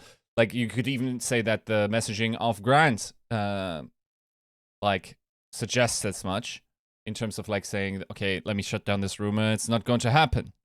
Now, Mhm. does that message imply that it was never going to happen? I don't know.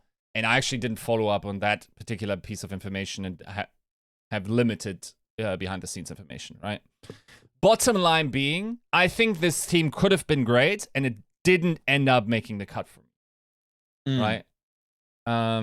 So I'm a little skeptical of the tank line. I think we're doing Muse a little dirty most of the time, just because like he so unceremoniously was discarded from Glads, and everyone's like, oh yeah, his Rhine was so bad, and like he killed Moss' career. Look, he has a murder weapon. Like, you know, like it sort of. How like, is it Muse killed Moth and not like skewed? I don't know how that narrative embedded, but well, it's the double fake that skewed. They both had a hand in it. You know, we're talking about the Night's Watch here when they, you know, every single person took a stab at Jon Snow. They, you know, Muse came in and was like, what did they say, for the watch or some shit, and then skewed comes and says for the watch, and they both twisted it at the same time, you know. And then DP comes in third and says for the watch, you know. They just keep going. They keep going. Now the thing is, good thing that they didn't do it. That they had to do it with daggers and not hammers, because we know Muse can't handle a hammer for shit. That's very true. Well I feel said. like that's kind of fucked his reputation. I think it's been overblown. Let me clear up something. Yes, it has. Definitely. After that, people were like, "Oh my god, Muse he's got to be completely garbage at Ryan. Like he must be the worst Ryan in the world." Like, guys, it's not that binary. He's allowed to be league average at Ryan, and that's allowed to be not good enough. Because guess what? When you're up against fucking Super and Gator and some really fucking insane goats teams in North America, don't do that. Having a league average Ryan is just not going to be good enough. It doesn't mean he's fucking garbage. It just means he's not good enough to he's not good enough to face up against Gator. Because and guess what? Most fucking tanks aren't good enough, as shown clearly. Yeah. So no, it's a completely reasonable. That's all it is. Yeah. And I understand where the narrative comes from. I think even when we talked to Decay, it's sort of like shimmered through it. I don't think he meant it that way. It was more like, if you have the best Brig in the game, you probably want to play Brig, right? That's more the thing. And let's not forget, like, Muse also played the ball pretty well, so like it just makes sense at that point, right? So like all of this is fine. I don't once again, I don't care too much. Like if you have one good tank, whatever's with the other, like Hotbar can now just focus on like whatever other picks you need. I don't know. Like such a weird situation with the tank role that I don't know what to think of it yet. But I think the rest is pretty solid. I think. Okay, let me ask you this, Arrow. How good is Chirong actually? Really fucking good.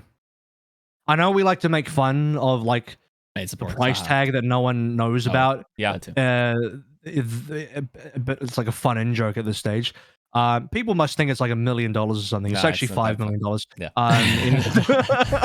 No, I'm kidding. It's more so along this. It's okay. It's not a price in a vacuum. Let me clear something else. It's not a price in a vacuum. Grazen, I'm sorry if you're watching this. It's not a price in a vacuum. It's the combination of price and then kind of where everyone's read on main sports is, because you're basically paying a lot of money for a position that is under a lot of uncertainty at this stage. Right, that's what the conversation starter is. But Chirong is he's, I think, the best main support rookie coming out of Contenders this year. I truly believe that. People, oh, what about OG? No. Chirong is going to be the best main support rookie coming out of Contenders from this year. As then we'll probably watch Toronto lose to Atlanta or something, and then I'll fucking have egg on my face and be like, oh, see, OG was better than Chirong. I'm like, okay, fine, whatever, fine. Yeah. First time Atlanta beats, So all I'm saying, keep going, yeah. All I'm saying is that Chirong to me, I said this when I was casting Chirong, and I said this, by the way, before this year, even last year, so 2020 Contenders, I said this as well. Chirong to me looked like the next coming of a newly Jagon type of player. Right. As in like incredible Lucio mechanics, huge playmaking potential. I was in Shockwave stream, and Shockwave, when he was in Korea playing Korean ranked, Shockwave said that Chirong was the best Brig he'd ever played against. Flat out said that to me. Yeah. So I'm talking about like a real prodigal main support that is just like an insane playmaker, super active on the field. This is how you know main supports are good. You see them and do shit, and you're like, they're not just "Holy peeling crap." for their flex. They're not okay. And people gonna meme Animo. I spent a whole episode defending Animo. I'm like, yeah, he gets the job done. I'm just saying Animo is not a bad player. I'm not saying he's a great player. He's not. You want an example of a great player? Guys like Lee Jae-gon, guys like soon to be got Chorong as well, because he, to me, has a lot of the same aspects and has a lot of the same, like, you know, if I looked at his rap sheet, like a lot of the same like attributes that make for a good main support player who's really active on the field. And hearing that and placing him alongside somebody like Twilight, it leads to like a really interesting team dynamic that I don't know that many other teams outside of like the tournament winning, the league winning, you know, Shanghai, whoever else ends up being up there at the end of 2022. Twilight and Chorong both are incredible playmakers, it sounds like, right? From what Avril's saying, from what we've seen with Twilight in the past throughout his illustrious career, if we're taking that as fact, that we're taking the fact that, you know, or I guess it's not a fact, but we're taking the idea that Overwatch 2 is a lot more mechanically demanding, is going to leverage that a lot more. It puts Toronto in a really interesting position that a lot of people are putting a lot of stake into DPS playmakers, where maybe they've slipped up a little bit when it comes to other roles that can also be playmakers as well. I wouldn't be surprised if we saw Twilight and Chorong really be the spearhead for this team and doing a lot of the playmaking, where the DPS kind of are sitting back, maybe a little bit more supportive. You see a lot more Sombra. It makes a little bit of sense, at least. And you, by the way, you look at the decision making from Toronto as well, where they don't pick up another flex support. Why? I think they have the money to. Why do they not? Well, actually, maybe they've spent all their budget and they don't have the money. But no, I think my interpretation of that is that they have enough faith in Chorong mechanically that if it was expected that Chorong had to pick up a flex support, they're like, yeah, he could do it. Yeah. 100%. Yeah, and they do. Like, I heard something, followed up on it, and like, yeah, that's basically the idea, right? Like, they think that he's a fully blown main support, but he also can pick up like the Brig and like theoretically also can flex into BAP and whatnot. Like, he's literally a Lee Jae-gon player, exactly as you said. Or Funny Astro. I think it's also a good like type of, like, we haven't seen him on BAP. We can assume he's a pretty good Brig. So we'll see, right? Like, I think it's going to be like, I'm not at all concerned about their backline, right? I am a little concerned for their DPS line. Right. Now, I heard Finale was great in scrims. Now, I can't hear that anymore. Like, it's like being good in scrims, and then why is this player not performing during the regular season when the other players we had the choice of actually, like, in real games had pretty good performances, but we didn't pick them up? They had some pretty solid other trials, if the information I have was okay, and Finale beat them out, so I assume he has to be pretty good. But at the same time, I really hope this kid holds up in real life matches. Then again, won't definitely have like a confirmation of that, given that he trialed on a game that isn't even going to end up playing, so whatever. Regardless. But like, the fact that he played on UA and did well should give you some confidence. The issue, I think, with a lot of people is that there is a lot of hero overlap. I think that's just inherent. But that could just be a strategic choice from the Toronto front office. And the fact that when he was on UA, he did kind of get subbed in and out, depending on the meta. So it's not like a lock. It's not like a, you know, Finale's always going to be playing. It's just not the case. So yeah, he might have done well in scrims and practice, but I don't know that it necessarily solves a lot of the problems that Final thing. Maybe it's just me. Final thing. 3-year deals for all their players? Did I read that correctly? Yeah. So the thing is, here's what it means now to say 3-year deal in the Overwatch League, right? 3-year deal means now that's only guaranteed in the best of cases for the organization. Unless you tell me what the guaranteed long contract length or like minimum amount of what you would have to pay the player in order to get them out of their contract is, it is practically meaningless for me to know how long you're actually going to stick with them. Yeah. So just to explain for people that might not be able to follow, I can offer someone a 1+2, meaning 1 year guaranteed, which isn't no longer guaranteed. No. And I'm going to come to this in a second. And then 2 years in a row, you can just like +1 him, and then you have him for another season. This gives great optionality to the teams because they are the ones deciding if you're going to stay there next year or not, right? And your trade value goes up because your contract goes longer and all of that. Now, there's a second clause, which is, I think it came in with season 4, which is freshly introduced, which basically keeps teams from being locked into like jail of having to pay full season contracts to players that are no longer really active. AKA the Dallas effect. Dallas, you could argue Houston. Not effect on Dallas because there's a player called effect. I mean all the Valorant players that were on Dallas playing Valorant while they are on the Overwatch League. Yes. Now, the minimum you have to pay someone in the Overwatch League is 30 days. Meaning, I tell you, you are fired, and the minimum amount I have to pay you is 1 month of annualized salary, right? So 1/12 of your salary. Exactly. Now, I can negotiate in my contract, that is also allowed by Overwatch League rules, the duration of how much you have to pay me out when you want to fire me without me agreeing to be let go, right?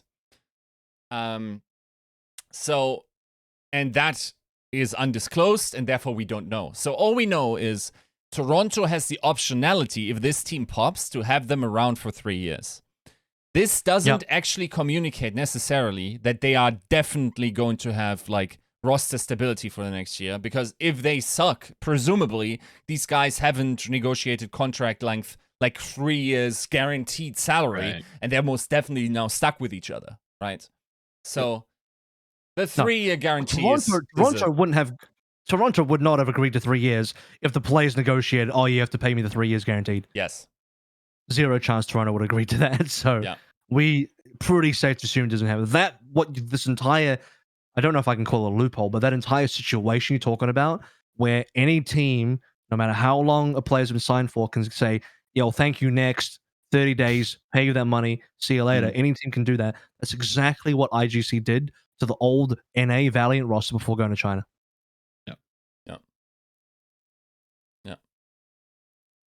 So we'll see. We are going to move on now, and we're finally going to talk about, because we already mentioned Uprising Academy. We're actually going to go back to the Uprising because we had some hot off the press news drop in the middle of a podcast recording, and thank God we were late as well because we would have missed this. This is like last week where we talked about Although, and then like he just like got announced. Except this week we didn't talk about Victoria at all, but he got announced anyway. So I'm just going to use it. I'm just going to use the example. I don't care. I'm breaking the rules, but I'm going to do it. Victoria has been promoted from Uprising Academy to the Boston Uprising, and presumably he replaces I'm 37, who got dropped. Yep. Seems like a good dedicated hit scan. Seems good. I don't know too terribly much about him. Not a name from UA that really jumped out. But at this point, I trust that front office a lot more than I used to. I can definitely say that. If Baroy trusts him, I trust him, I guess. Yep. If Baroy can come on our show and be like, yo, the org is pretty good, I'm like, I'll take your word for it. Yep. Can I be straight about one thing, though? This puts Striker's position in a team in a really weird place, or at least Striker and Striker and Victoria put themselves into a weird place. Right. Where they're both hit scan players. So does this mean Striker's like legitimately just a Tracer one trick now, or what? You know what I mean? Like, it's kind of strange. Does Striker play any hit scans anymore? Like, I guess we won't. I guess what they've really settled for is if we get a double hit scan meta in Overwatch 2, they're going to be great. Could very well be, to be fair, right? Certainly possible. But if it's a double flex, what are you going to do? Then you're screwed. That's why it's like, okay. When has that ever been a thing in Overwatch? Hey, I don't know. Overwatch 2 could be kind of crazy. Could be a little kooky. This year, Tracer Echo is technically right. Yeah. Technically, yes. Yeah. I mean, but that wouldn't be a problem to them, right? And the reason why I say this is because a lot of teams this year had a problem, especially the Chengdu fucking Hunters had this exact same problem where their Tracer player and their Echo player was the same dude. Right. Yeah. And then you don't have a second person that can play the other guy, right? This is an issue because Tracer moved from hit scan to flex. So a lot more current hit scans than previously don't have at least a good enough tracer in the hero pool to pull it out.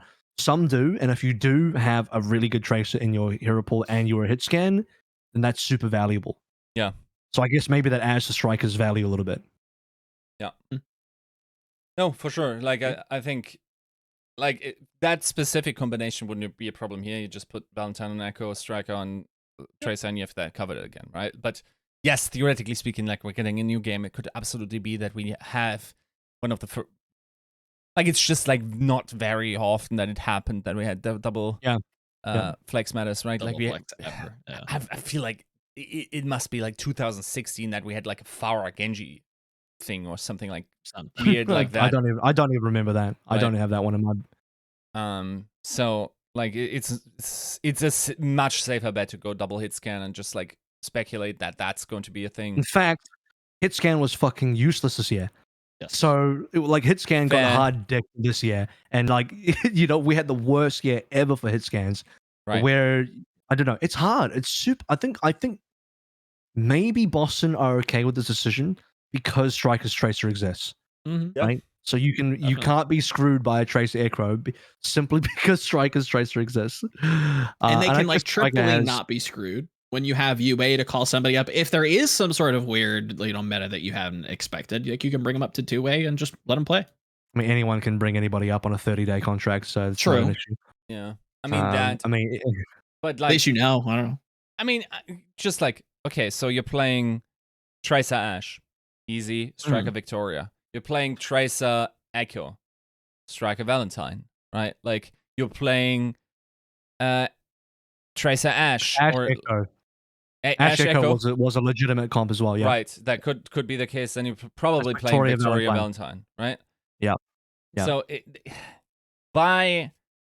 can only realistically plan mostly for the scenarios that are more probable to happen, and I think they covered their bases here. I'm happy with this pickup. I think Boston are very keen on shifting their own players up between this. Actually, again, I have to speak positively of Uprising Academy because they not only sell to other teams quite successfully, but they're one of the few teams that does move players within their own org as well, which as an Academy player, you got to feel good about. Also, you got to feel like you have a real chance. Hey? Also, solid play Victoria itself. It's not just like they're good at selling their talent, they also have very good talent, right? Well, you attract good talent by being able to have good success and sell good talent. I don't know. It's like a self-fulfilling prophecy, right? Yeah. Like in some ways, the more success you have, the more success you have. Funny that. Yep. So I'm looking forward to Boston. Actually, I think they're building an even stronger roster than what they had this year, which is great news for Boston fans. Moving on because we're going to get straight for time soon. We'll make this a quick one because you already talked about this, Yiska. Yep. But Decay is now confirmed, at least for the time being, to stay with the Justice. Right. It depends on how you want to interpret the specific wording from, I believe it's the VP of Esports from the Washington Justice. Correct. Is it Kieran Thal? Did I say his name properly? Kieran Thal? Or just Grant? Yeah. Granthal? Grant is probably the easiest. We'll go with Grant. Yeah, I just don't with Grant. He's the big dog. He's above Pre the GM even. So this is the guy that actually has to say. This is the guy that actually makes the call at the end of the day. Yeah. Yeah. Any thoughts on? I think like this just like a good thing to just shoot that down, especially if it comes from like these types of Twitter accounts. Just like shoot that out. Just give it a quick update. I mean, we know like that this has hurt some player careers before, especially if they're expecting other offers. Then you probably wanna just like delete that from the common discourse, or also if you want to just like pacify whatever is happening within your team, it's a good move. So yeah, and I think the context here is I don't know the whole street, but I'm pretty sure this was like Decay is going to Toronto, and then that did not end up happening. Just shut down any further rumors, right? You know, Right. Yeah. It basically says that they're not shopping Decay around again for the time being, or at all for the time being until. But I do like that Grant did mention that it's like you never say never, right? Like, look, if something changes, maybe, but for now, Decay staying, as far as we're aware, is what it is. So Decay stays. We're gonna. I think we can even just officially say, yeah. I mean, the statement is Decay stays. So there it is. Everyone can now kind of shut up about Decay moving away. He's staying. Next, that wasn't too long because again we had already talked about that. The big one, Patty has been officially announced for Glads. Whew. Oh boy, my A guy boy just had a returns. great run Yeah. in Valorant Champions. One of the Looked hottest players fantastic. there. Like he along with his team eliminated Envy as well, which is one of the top teams in the world.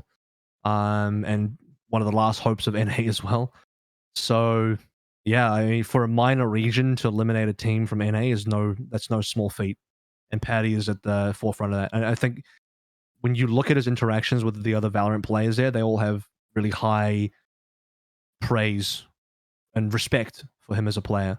So this guy is, he's no joke. He's a legitimate god gaming prodigy that's just turned 18, and he was that even before he played Valorant, and even before he turned 18. When he was a kid playing on Talent Esports and playing in Contenders, he was a threat. This guy was a fucking machine. Sure. I'll do you one better, not to play one-upsmanship, but I want to go back to even like Eternal Academy, because now we're looking at this team in retrospect. We're looking at Muse, Patty, we're like the two big names kind of coming out of that team who really never really got to do much for whatever reason. It still is a mystery. Yeah. But I feel like this old Paris kind of a contender squad is now to the degree of like a mighty AOD used to be, where it's like if we had like a Back to the Future scenario and we had to like place bets on who was actually going to make it, like this is one of those like talent laden teams. You had Patty, Suna, Haffy, who I think just for whatever reason couldn't make it, but I think definitely could, had the skill to. Muse, CQB, and then coached by Lori as well. Like this is a incredibly potent team who really never got the chance to, who was partially again led by Patiphan, somebody, to AVRL's credit, came up, looked like a monster, was kept out by the age restriction, and is now finally coming back and joining a former coach in FaZe with the Gladiators. This is a huge move, super exciting, and is a narrative that I think is going to drive the 2022 season very, very heavily. We've only had players leave Overwatch for other games. We haven't had them come back. So this is the first high profile player returning. Because it's not just some schmo. We're talking about like a legitimate, one of the best Valorant players in the world coming over to our game instead of playing Valorant. You know what I mean? Like this ain't a small deal at all. Like people got to understand how big a deal this really is, because Patty's talent is well Very known. And people, you've been sleeping under a rock if you don't know what I'm talking about. For sure. Now, in sort of like to promote my own stuff, by the time this releases, I don't think the first part will be still out, but like I did an interview this morning with FaZe, and I talked to him about Patty, and like he had some interesting things to say as to why Patty decided to come back, and that also pretty positive stuff towards Overwatch, so look forward to that.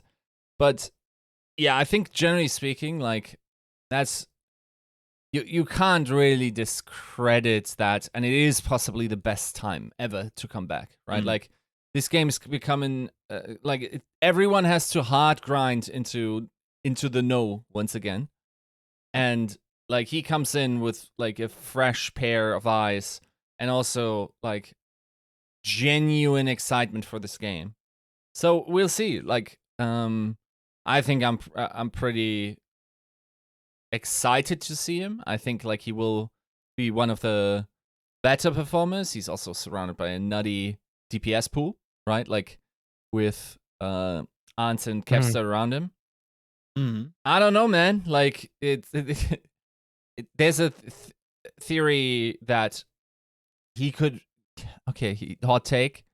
Like, if other people can rival proper as, and I'm not sure if it's hot, can rival proper as rookie of the season, it is probably Patiphan.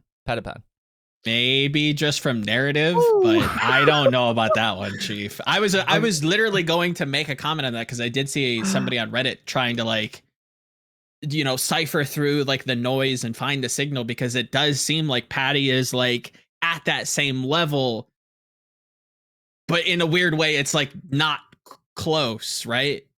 AVRL, I think you're probably the expert in the room to talk on this. Like that, these aren't the guy that's watched both their careers Yeah. For the longest amount of time and then the most depth on it.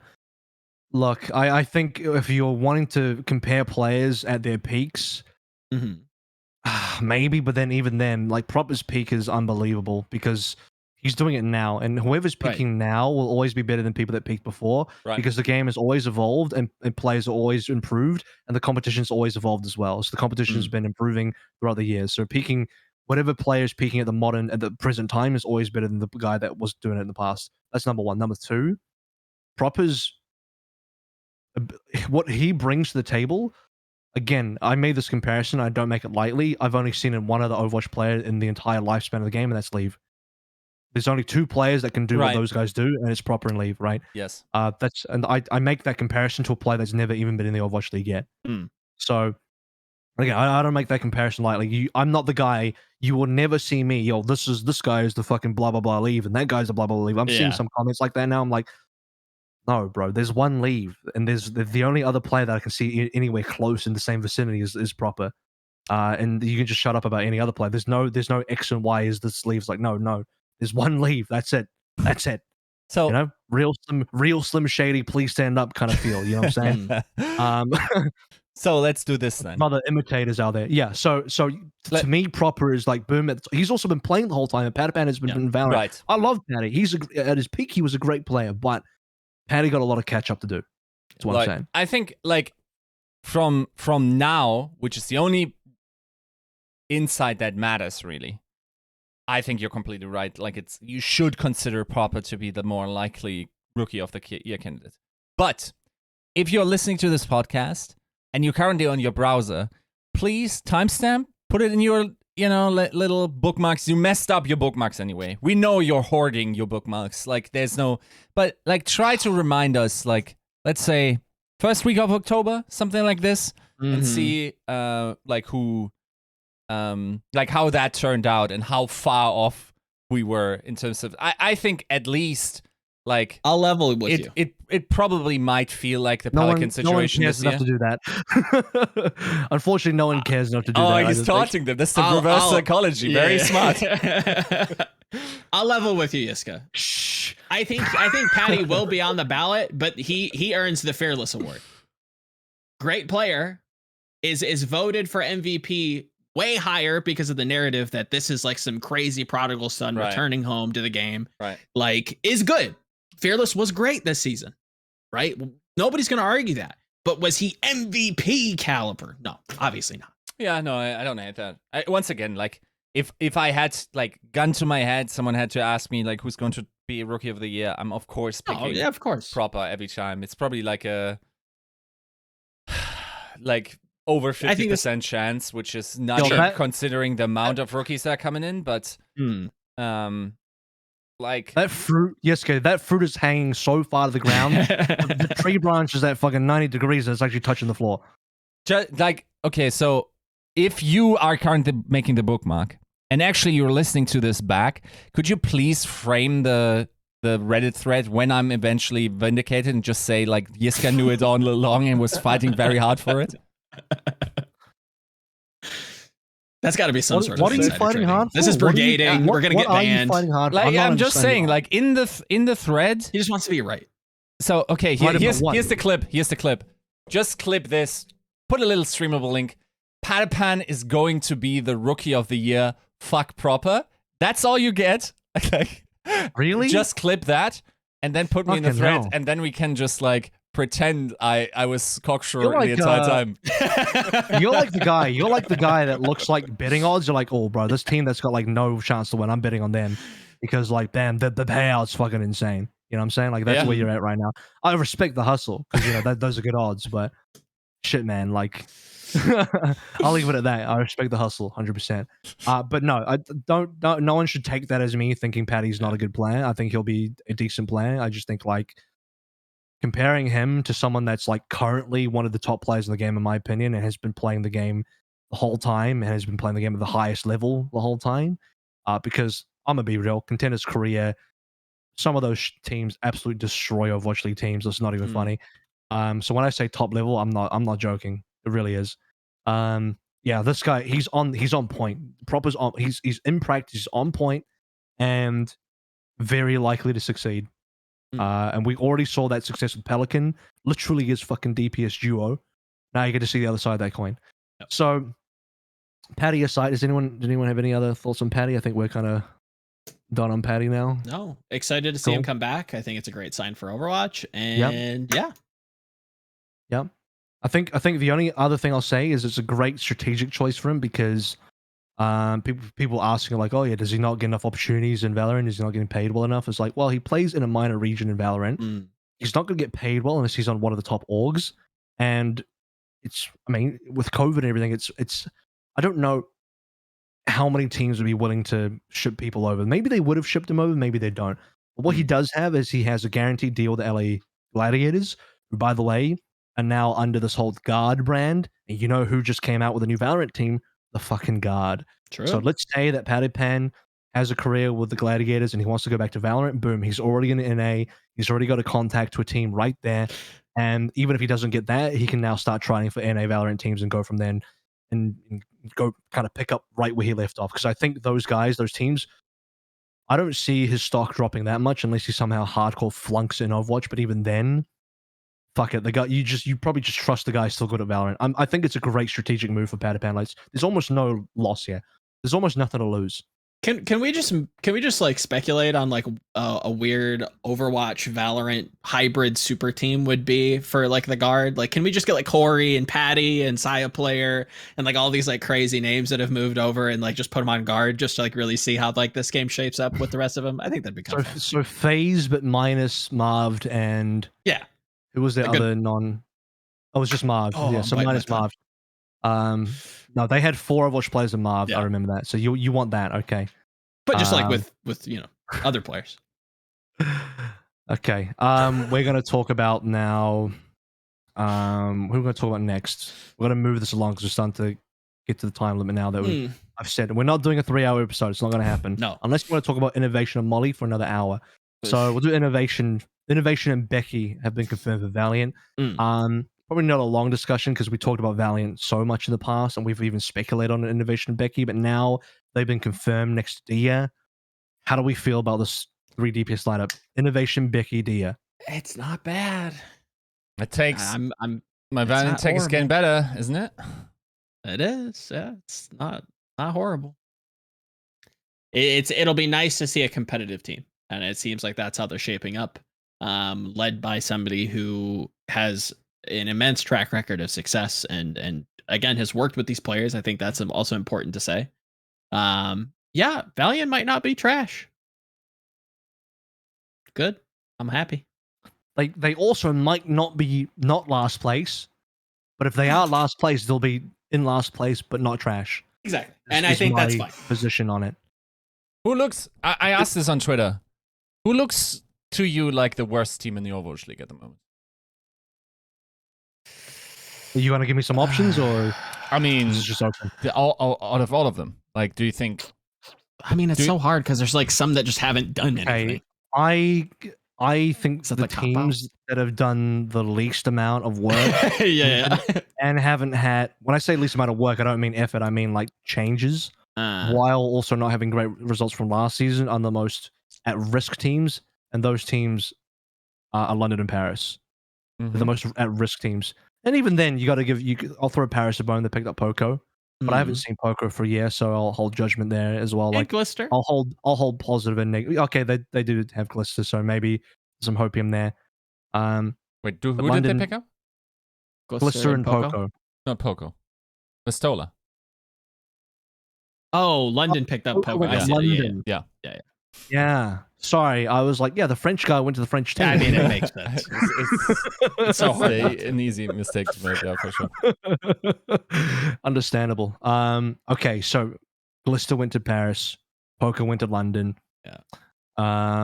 Just funny because Glister was the guy from London, Yeah. and Poco's French, so they've kind of done opposites here. In any case, I don't know. And I think it's unfair. Maybe people think, oh, London have made changes. Their backlines are totally different, all that kind of stuff.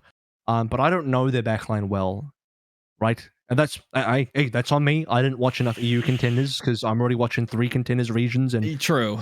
fucking bill me, fucking sue me for not watching the other 2. I'm sorry. Talk to me when you're doing Overwatch League plus 3 contenders regions, then we can be on the same level of talking about what I didn't watch. So no, I don't know enough about Provide and Admiral to really, or Backbone. And I didn't see Poker for a whole year, so I just got question marks in this roster. Yeah. I would have said maybe Houston looks a bit rough, but actually they got Pelican and Dante. They look pretty good. I'm okay with that. People will tell you, this is the one that people tell you. People will say that Florida Mayhem looks like the worst. I can guarantee someone's already in the comments. They're writing down Florida Mayhem. They're about to press send, and then they just heard me bring up Florida Mayhem. They're waiting for my comment on it first. And what I'm going to say is, I think I rate this team higher than most people rate them, because I think most people look at the Animo Majed backline. They're like, yeah, well, Animo's Animo, right? He's not very good. And Majed is like, he wasn't even one of the top prospects. I've never seen Adam in anything because they don't watch Overwatch Contenders Australia, understandably, whatever. And Adam didn't get to play for LA Valiant. Yeah. They probably don't know much about someone because he was not the flashiest player on CC. Checkmate was literally on tank this year. Mirror was a bench player, and Hydron, Played Tracer. admittedly, is a pretty good tracer, pretty good player, but maybe people didn't watch Contenders on him either. So this same reason for me. I look at London and it's just a bunch of question marks. People probably look at Florida and have a bunch of question marks. Yeah. But it's these 3 teams. I think London, one of those 3. Yep. London spells a lot of questions. Florida, for a lot of people, spells a lot of questions. And I'm not going to lie, Vancouver also has to kind of be in that slot. You look at Shockwave. He's been missing for a year. We know what he did before. We look at the statistics. He's a fucking stud, right? Looks great. We look at Aspire. That should be probably the most bulletproof point that you can make for any kind of Titans fans that are still remaining. Masa, same way. Aztec. I didn't mention Titans at all because I think they're going to be good. I think so, but they kind of, at least for me, orbit a similar kind of there's some questions here. Are they going to translate? Is this team still is the coaching staff, maybe, is there questions there? They didn't really do all that great last year. Are they going to transition and do the same thing this year with a better roster? Are they going to fumble it? I don't know. I tend to lean on the fact that these players are good enough to carry them regardless of any kind of coaching questions. And I kind of rate Flubby and crew kind of high. So yeah, I don't personally think that, but I could see how other people might lump these 3 teams together.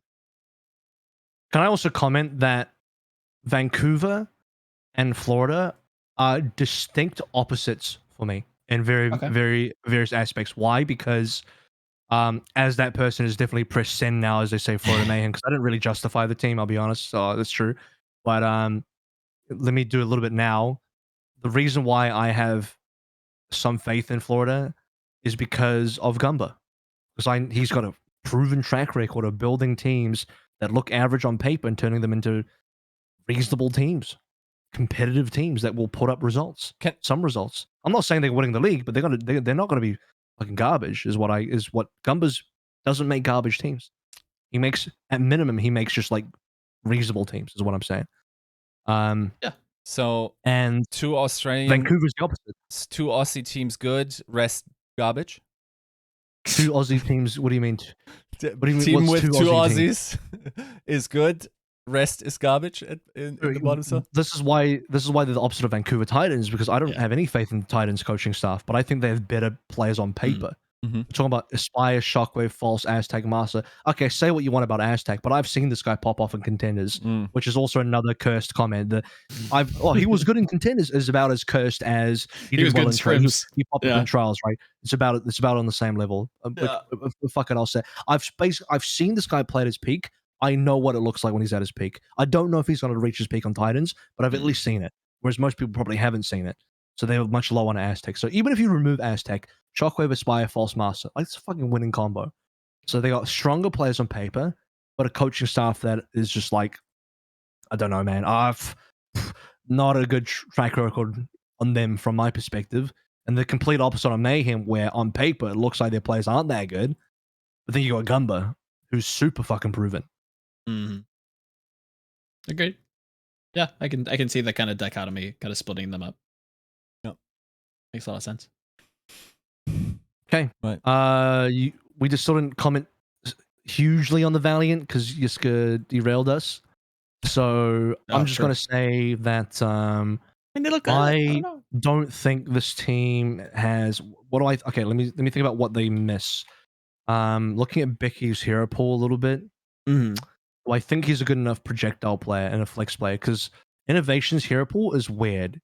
He's got like a striker type hero pool, which is just kind of awkward because it covers some random heroes here. That importantly, it does cover Tracer. Yeah. That's something to take note of, but it misses some other stuff. Like, it's kind of hit scan, but do you know the type of player I'm talking about? That you kind of hit scan, but you don't have a good enough Widow. But you're kind of projectile, but then you don't really play Echo. Do you know what I mean? Like you don't do enough from either side. It feels shallow on both ends, even if you're dipping toes into both ends, you're only dipping toes. You haven't fucking entered the pool on either side, right? You got Leave and Proper who've cloned themselves and they've submerged on both of the hero pools. And you got some people who are just like, I'm diving to hit scan, and the other guy's like, I'm going full hit in over into projectile, right? That's normal. Sure.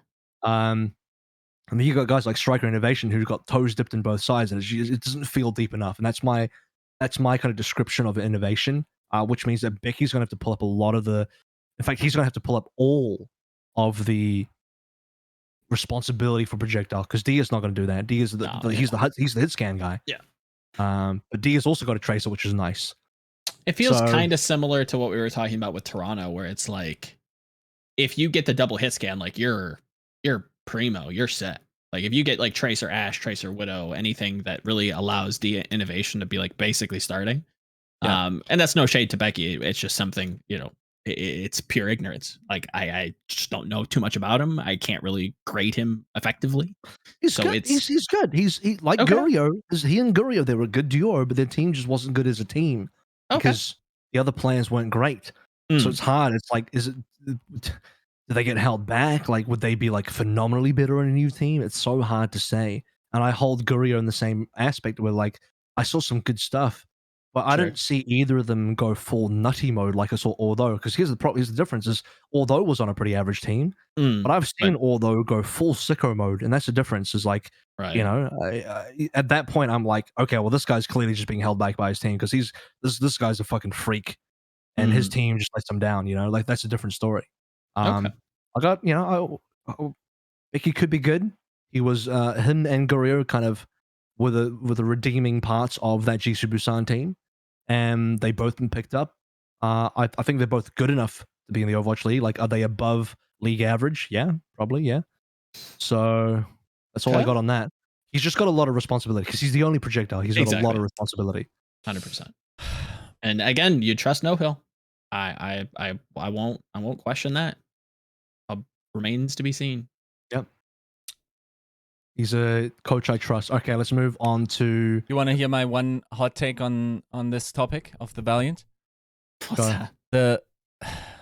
The content creators being hyped about Overwatch and like saying something is coming soon is a pretty good indicator that it's coming.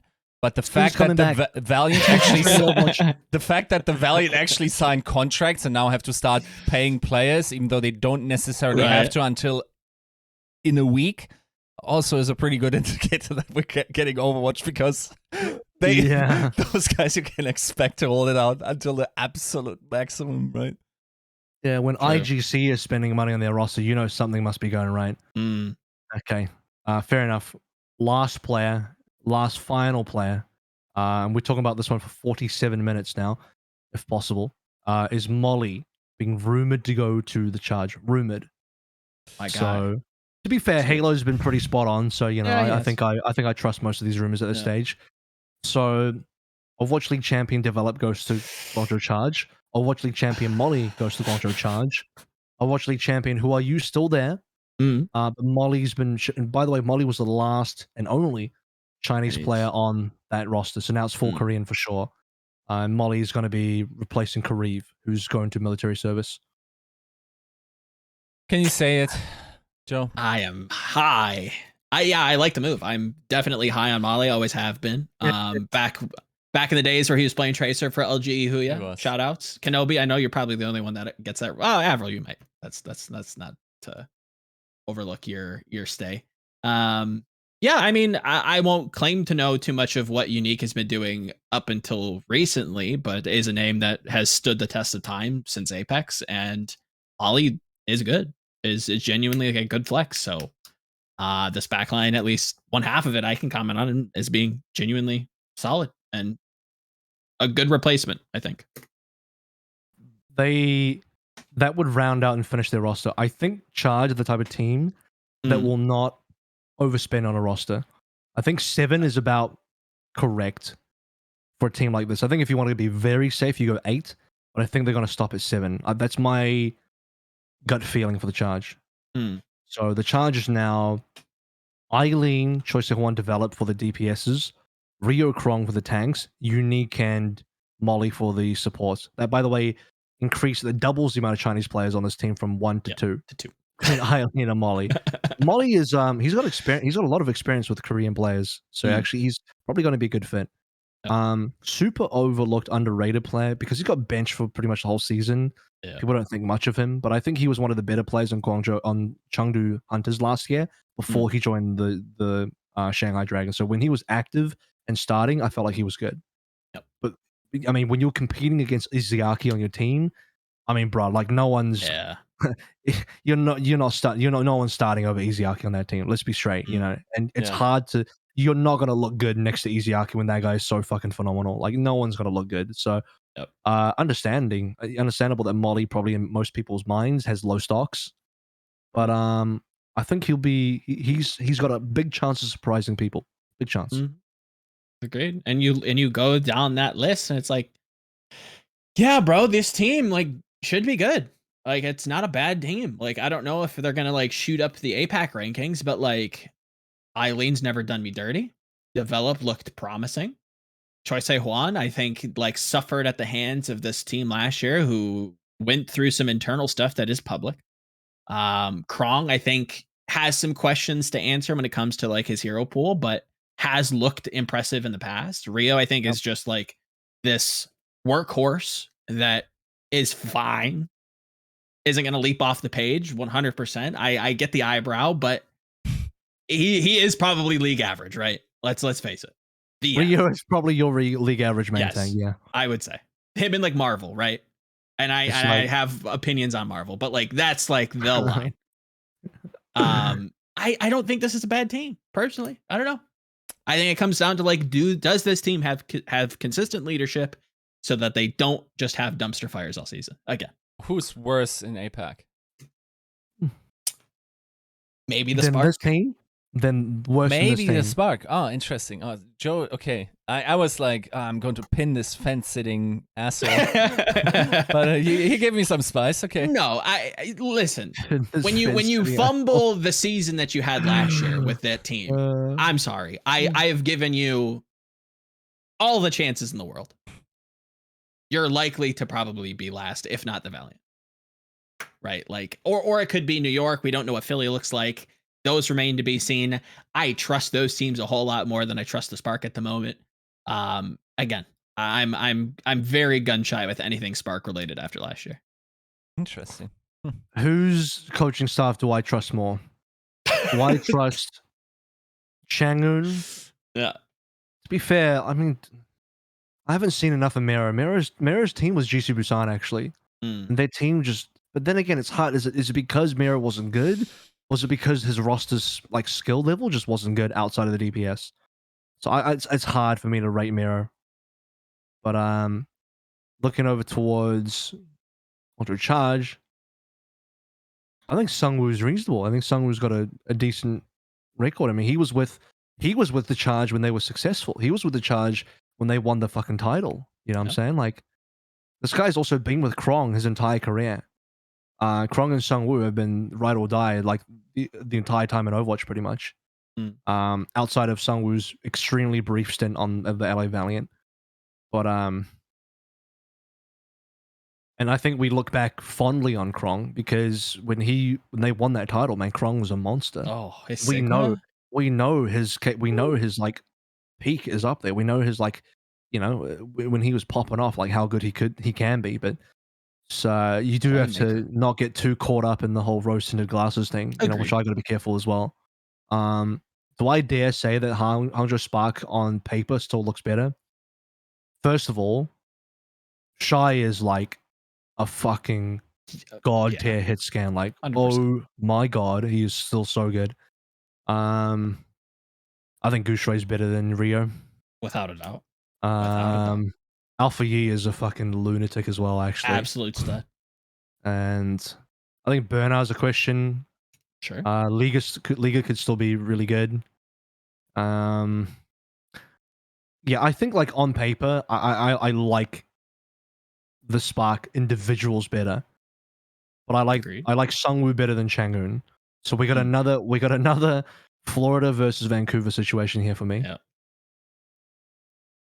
it's tough. I agree. What without it, like I'm just gonna echo the same thing. Like I can't trust the Spark. They have to give me something to hold on to because it ain't looking pretty. But both orgs have shit the bed because Charge as an org also shit the bed this year. So did Spark. So they hold that in common. It's all the Joe teams, man. What's going on?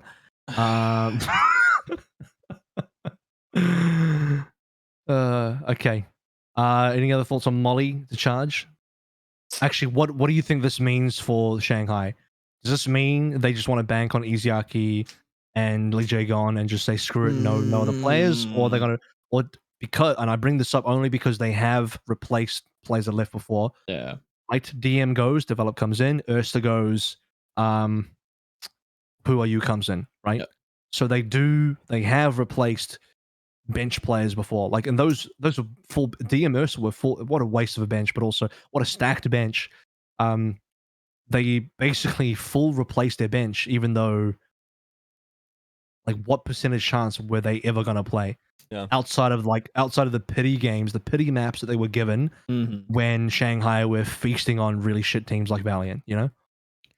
Yeah, I think Moon in general, I think his coaching staff as a whole, I think they appreciate having a larger roster, and I wouldn't be surprised if they moved in another kind of developmental flex support that they think has promise.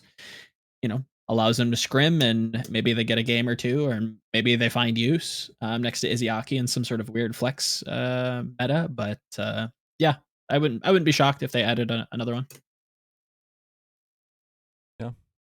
Yeah, it depends on how willing teams are to spend, but we'll find out, right? Like, sure. I'm not 100% sure who they would be getting, but yeah, I don't know.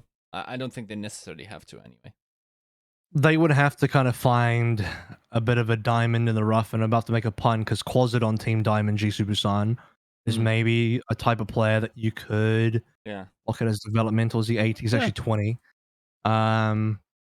But, like, you know, the list, I'm assuming they're going to get, if they do get somebody, it'll be from Contenders Korea because that's where they got all their players from. The list is getting short, you know. There's not, I mean, someone brought up, I think I saw a comment about Aim God. He was on their academy team, but Aim God's more of a known quantity. He's been more of an experienced player. Actually, Aim God has previous history with Moon. Yeah. So if we want to go down that road where, like, Moon just likes to work with people he's worked with, Aim God, that puts Aim God a lot higher on the list. People forget that Aim God has worked with Moon in the past. So that is a player that does exist. Is that Ardiant back in the day? That was Ardiant, and he was called Jeff on that team. Jeff. Just full capitals, JEFF. Not to be confused with people whose names start with GEOFF. Different Jeff. which is very fun for Team 4, I'm sure. But A lot of Jeffs. the difference between Aim God and a younger player is like I think Aim God is a bit more. You could probably assume is a bit more settled in like that's what you're gonna get. You see him, you know what you're gonna get. Versus a player like if you want to develop somebody, you're probably looking for a younger, fresher player than some dude that's been around, right? Like that makes sense to me, at least. Oh, totally. I think another thing that they could be doing is trading Izayaki and Lib for Karif with the Korean army. I mean, the Korean army wins no matter what because they'll get. Listen, don't eventually. let me get super on the phone, okay? I don't know what you're cooking up in there. Apparently, every single GM of every team has to run by their trade pass for the first approval. So unless Super says it's happening, it ain't happening. And no shade to Super. I mean, no, at least not from this angle. I mean, it doesn't matter to me. I don't. It doesn't. I don't. It's whatever. I'm just having a laugh, you know, just having a bit of a joke here. But there's not. I don't know. I'm looking through the list of players, and there's just not really, not much else there, man. Yeah, it's tough. Like, yeah, look, Contenders' career is a pretty deep talent pool, but once you get past like the clear, obvious choices, it just gets. I'm not saying they're bad. I'm just saying it's cloudy, you know. Yeah. Like they all just look. Every single player just ends up being really similar to all the rest of them. So you know, I haven't done. I'm not here scouting for them on their behalf, but like if you're gonna scout past obvious choices, you're gonna have to do some really good trialing and some really good VOD reviews and some really good reviews of POVs from, you know, their official games if you can. Like I don't know, it's a big job for whoever's doing that. Is what I'm saying. Agreed. Yep. Cool. That was the last play on the list. So, Joe, the last 35 minutes of the podcast, take us away. All right. Let's go through a quick little get off the fence segment. If you are interested in submitting questions, we are taking some questions from our patrons. If you are a patron of $25 or more, you can submit a question or a list of questions. I won't mind. And we will eventually get to them. I know that we're going to try to tidy up the episodes as best we can to get them out as quick as possible. So if you don't make it on the episode you submit, just know I am keeping a list. You will get your question read, and we'll also shout you out. Like I'm about to do with a friend of the show and longtime supporter Picasso gives us a couple questions. AVRL, we're going to start with you and just going to do a couple, get his and get us out of here. For AVRL, if Toronto were in APAC last season, would they have placed in the bottom half or top half? Get off the fence. Fuck. Top of one half.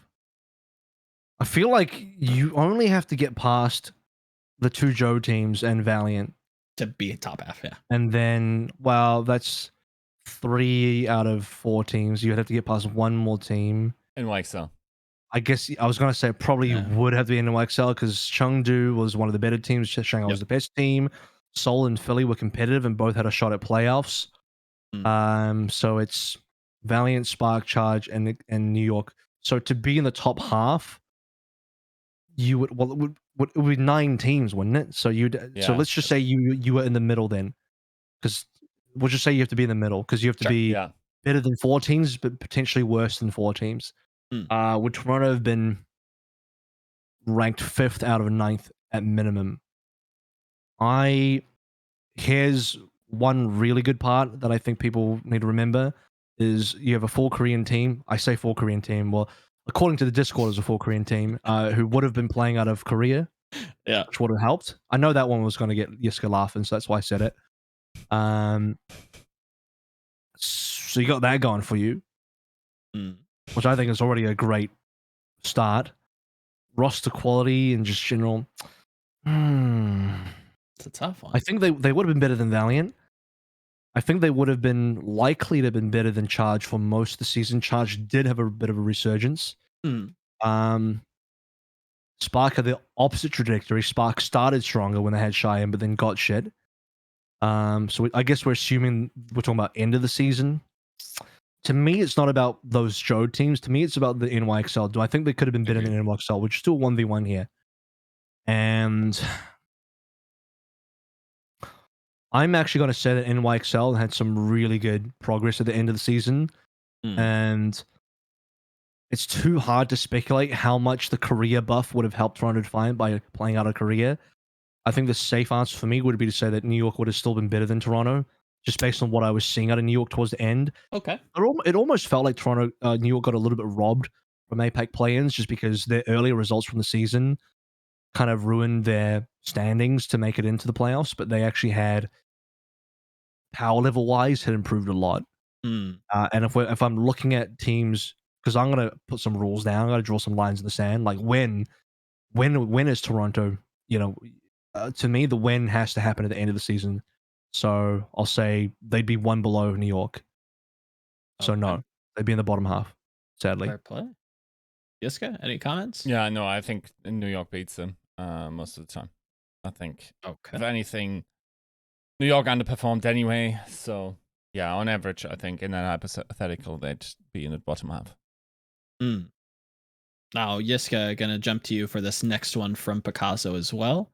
As somebody who has, been pretty vocal about some of the more intangibles that teams maybe could look for, he asks, which personality tropes and team structures work the best for a total team rebuild, i.e., single language versus mixed, certain team philosophies, something more strict, something more loose, etc. Anything that sticks out for a total rebuild? Please, sir, get off my fence post. So, of course, it depends on what kind of a franchise you are, but let's see, like blank slate, looking at just like the empirical evidence, I think it's a full Korean roster that is friendly with one another, that has some players that have played together before. Okay. And yeah, that's about as defined as you can get. I don't know what other modulations you would have, like what other like attributes you would want to figure out. Fair play. AVRL, any? Can you ask me the same question again, just so I understand it properly? Sure. He asked which personality tropes and or team structures would work the best for a total franchise rebuild. So you're looking at like single language versus mixed, certain team philosophies. Do we want something that's more strict, something more loose, large roster, small roster, etc.? Yeah, I think ideally single language roster, or if it's going to be mixed, proven players that know how to work in mixed rosters and can succeed in a mixed environment as far as language goes.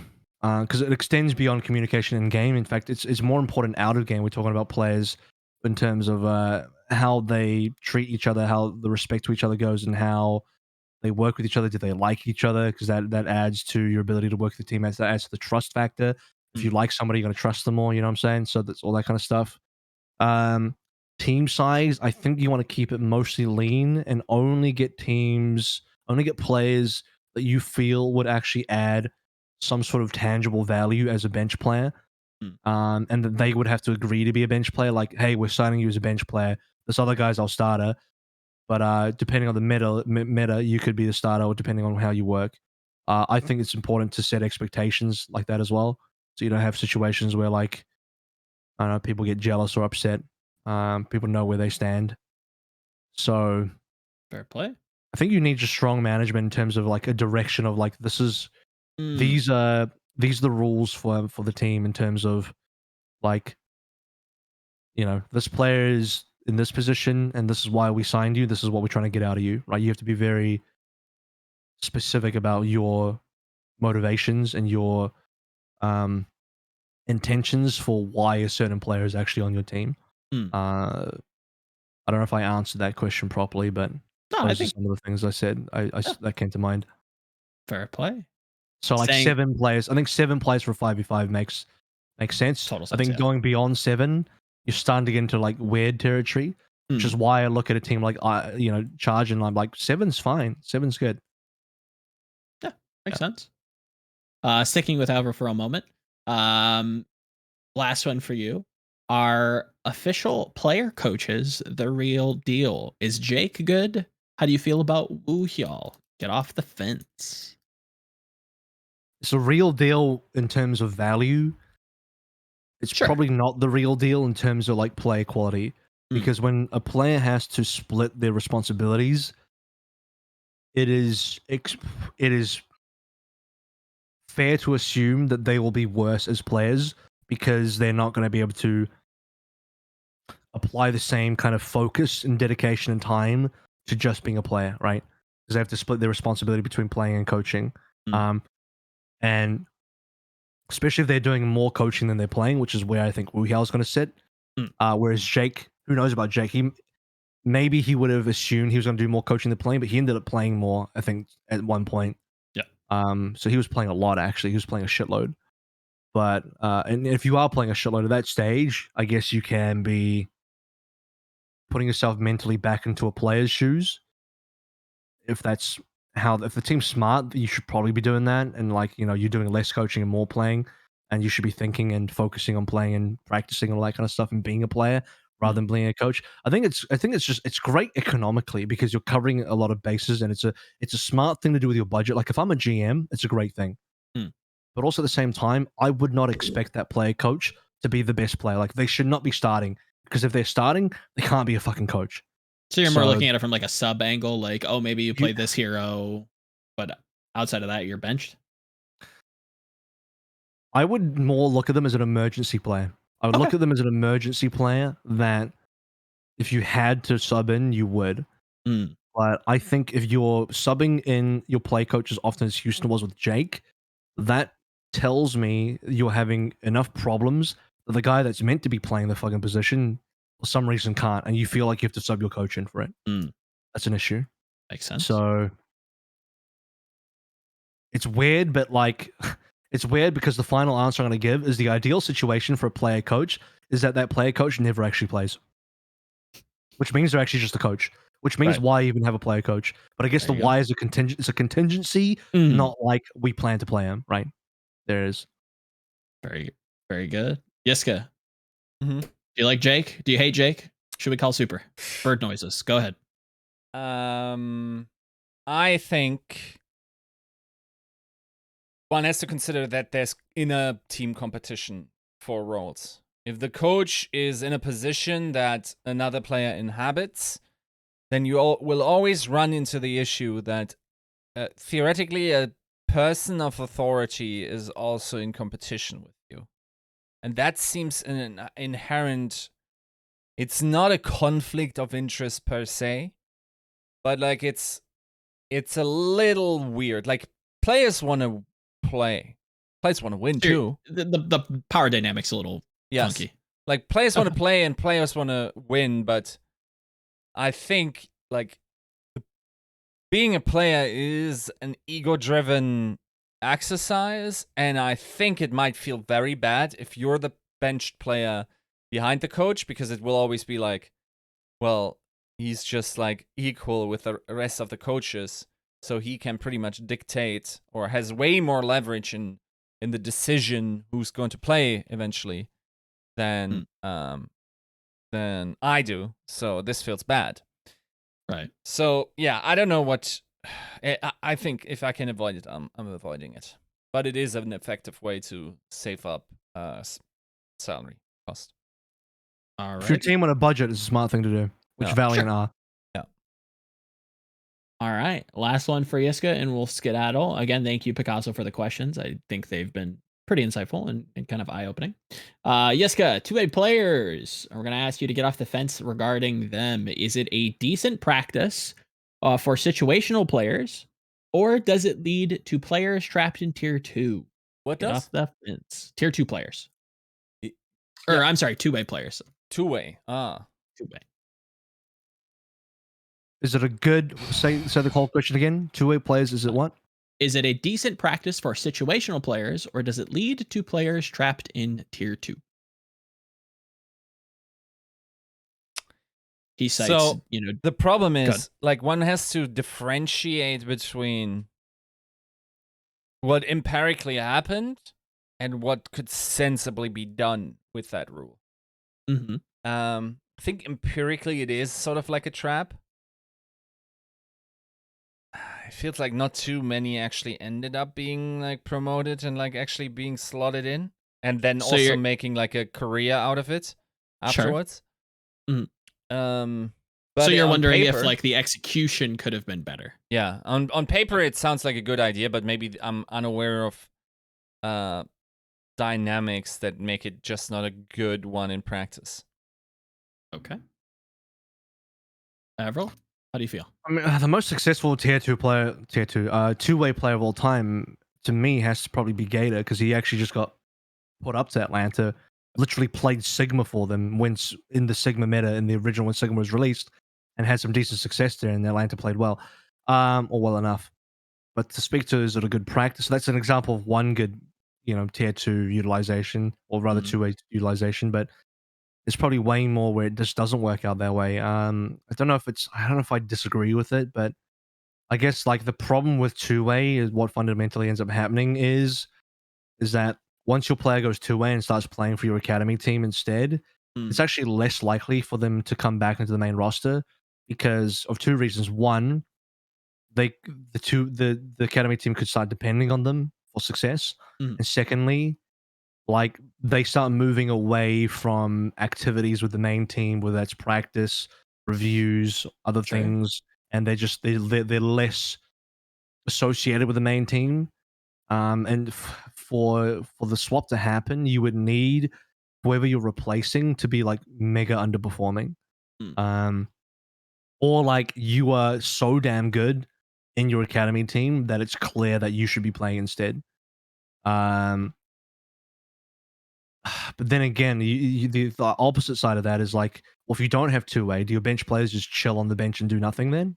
Do you know what I mean? Like, two-way kind of exists as a way for teams to allow their bench players to actually have something to compete in and do something and actually get some game time in rather than just rot away on the bench.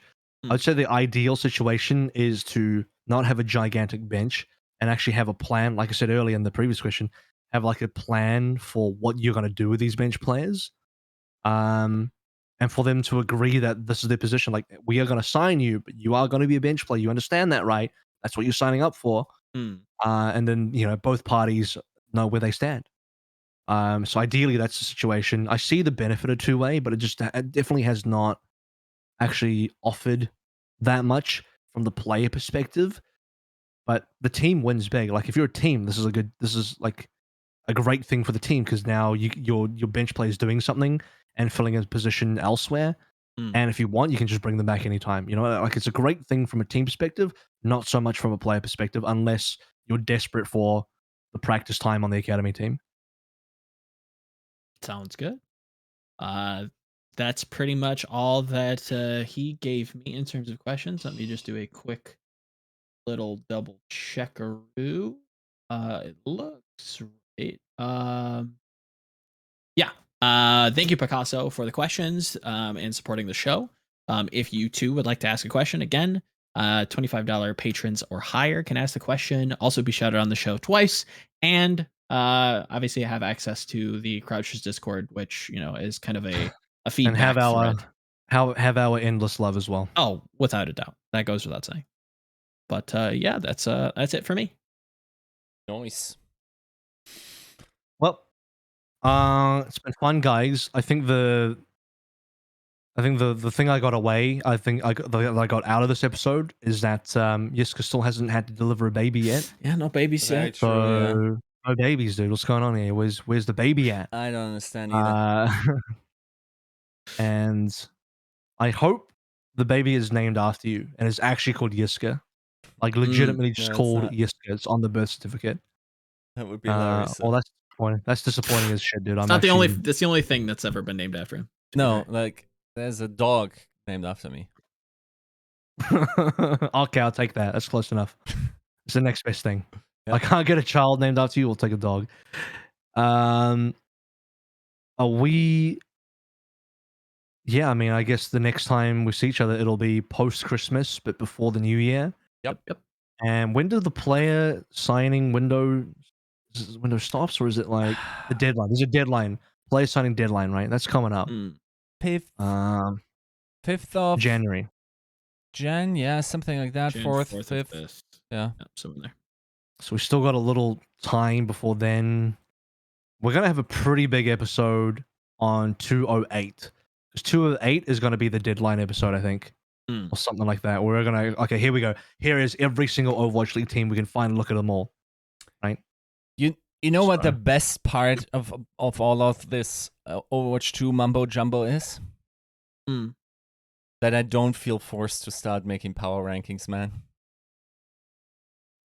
You have a plausible. Anyone starting power excuse. rankings now is making a mistake. 'Cause you have teams that don't even have their roster Yeah. sorted out. You're making a big mistake if you're doing power rankings now. Yeah, for sure.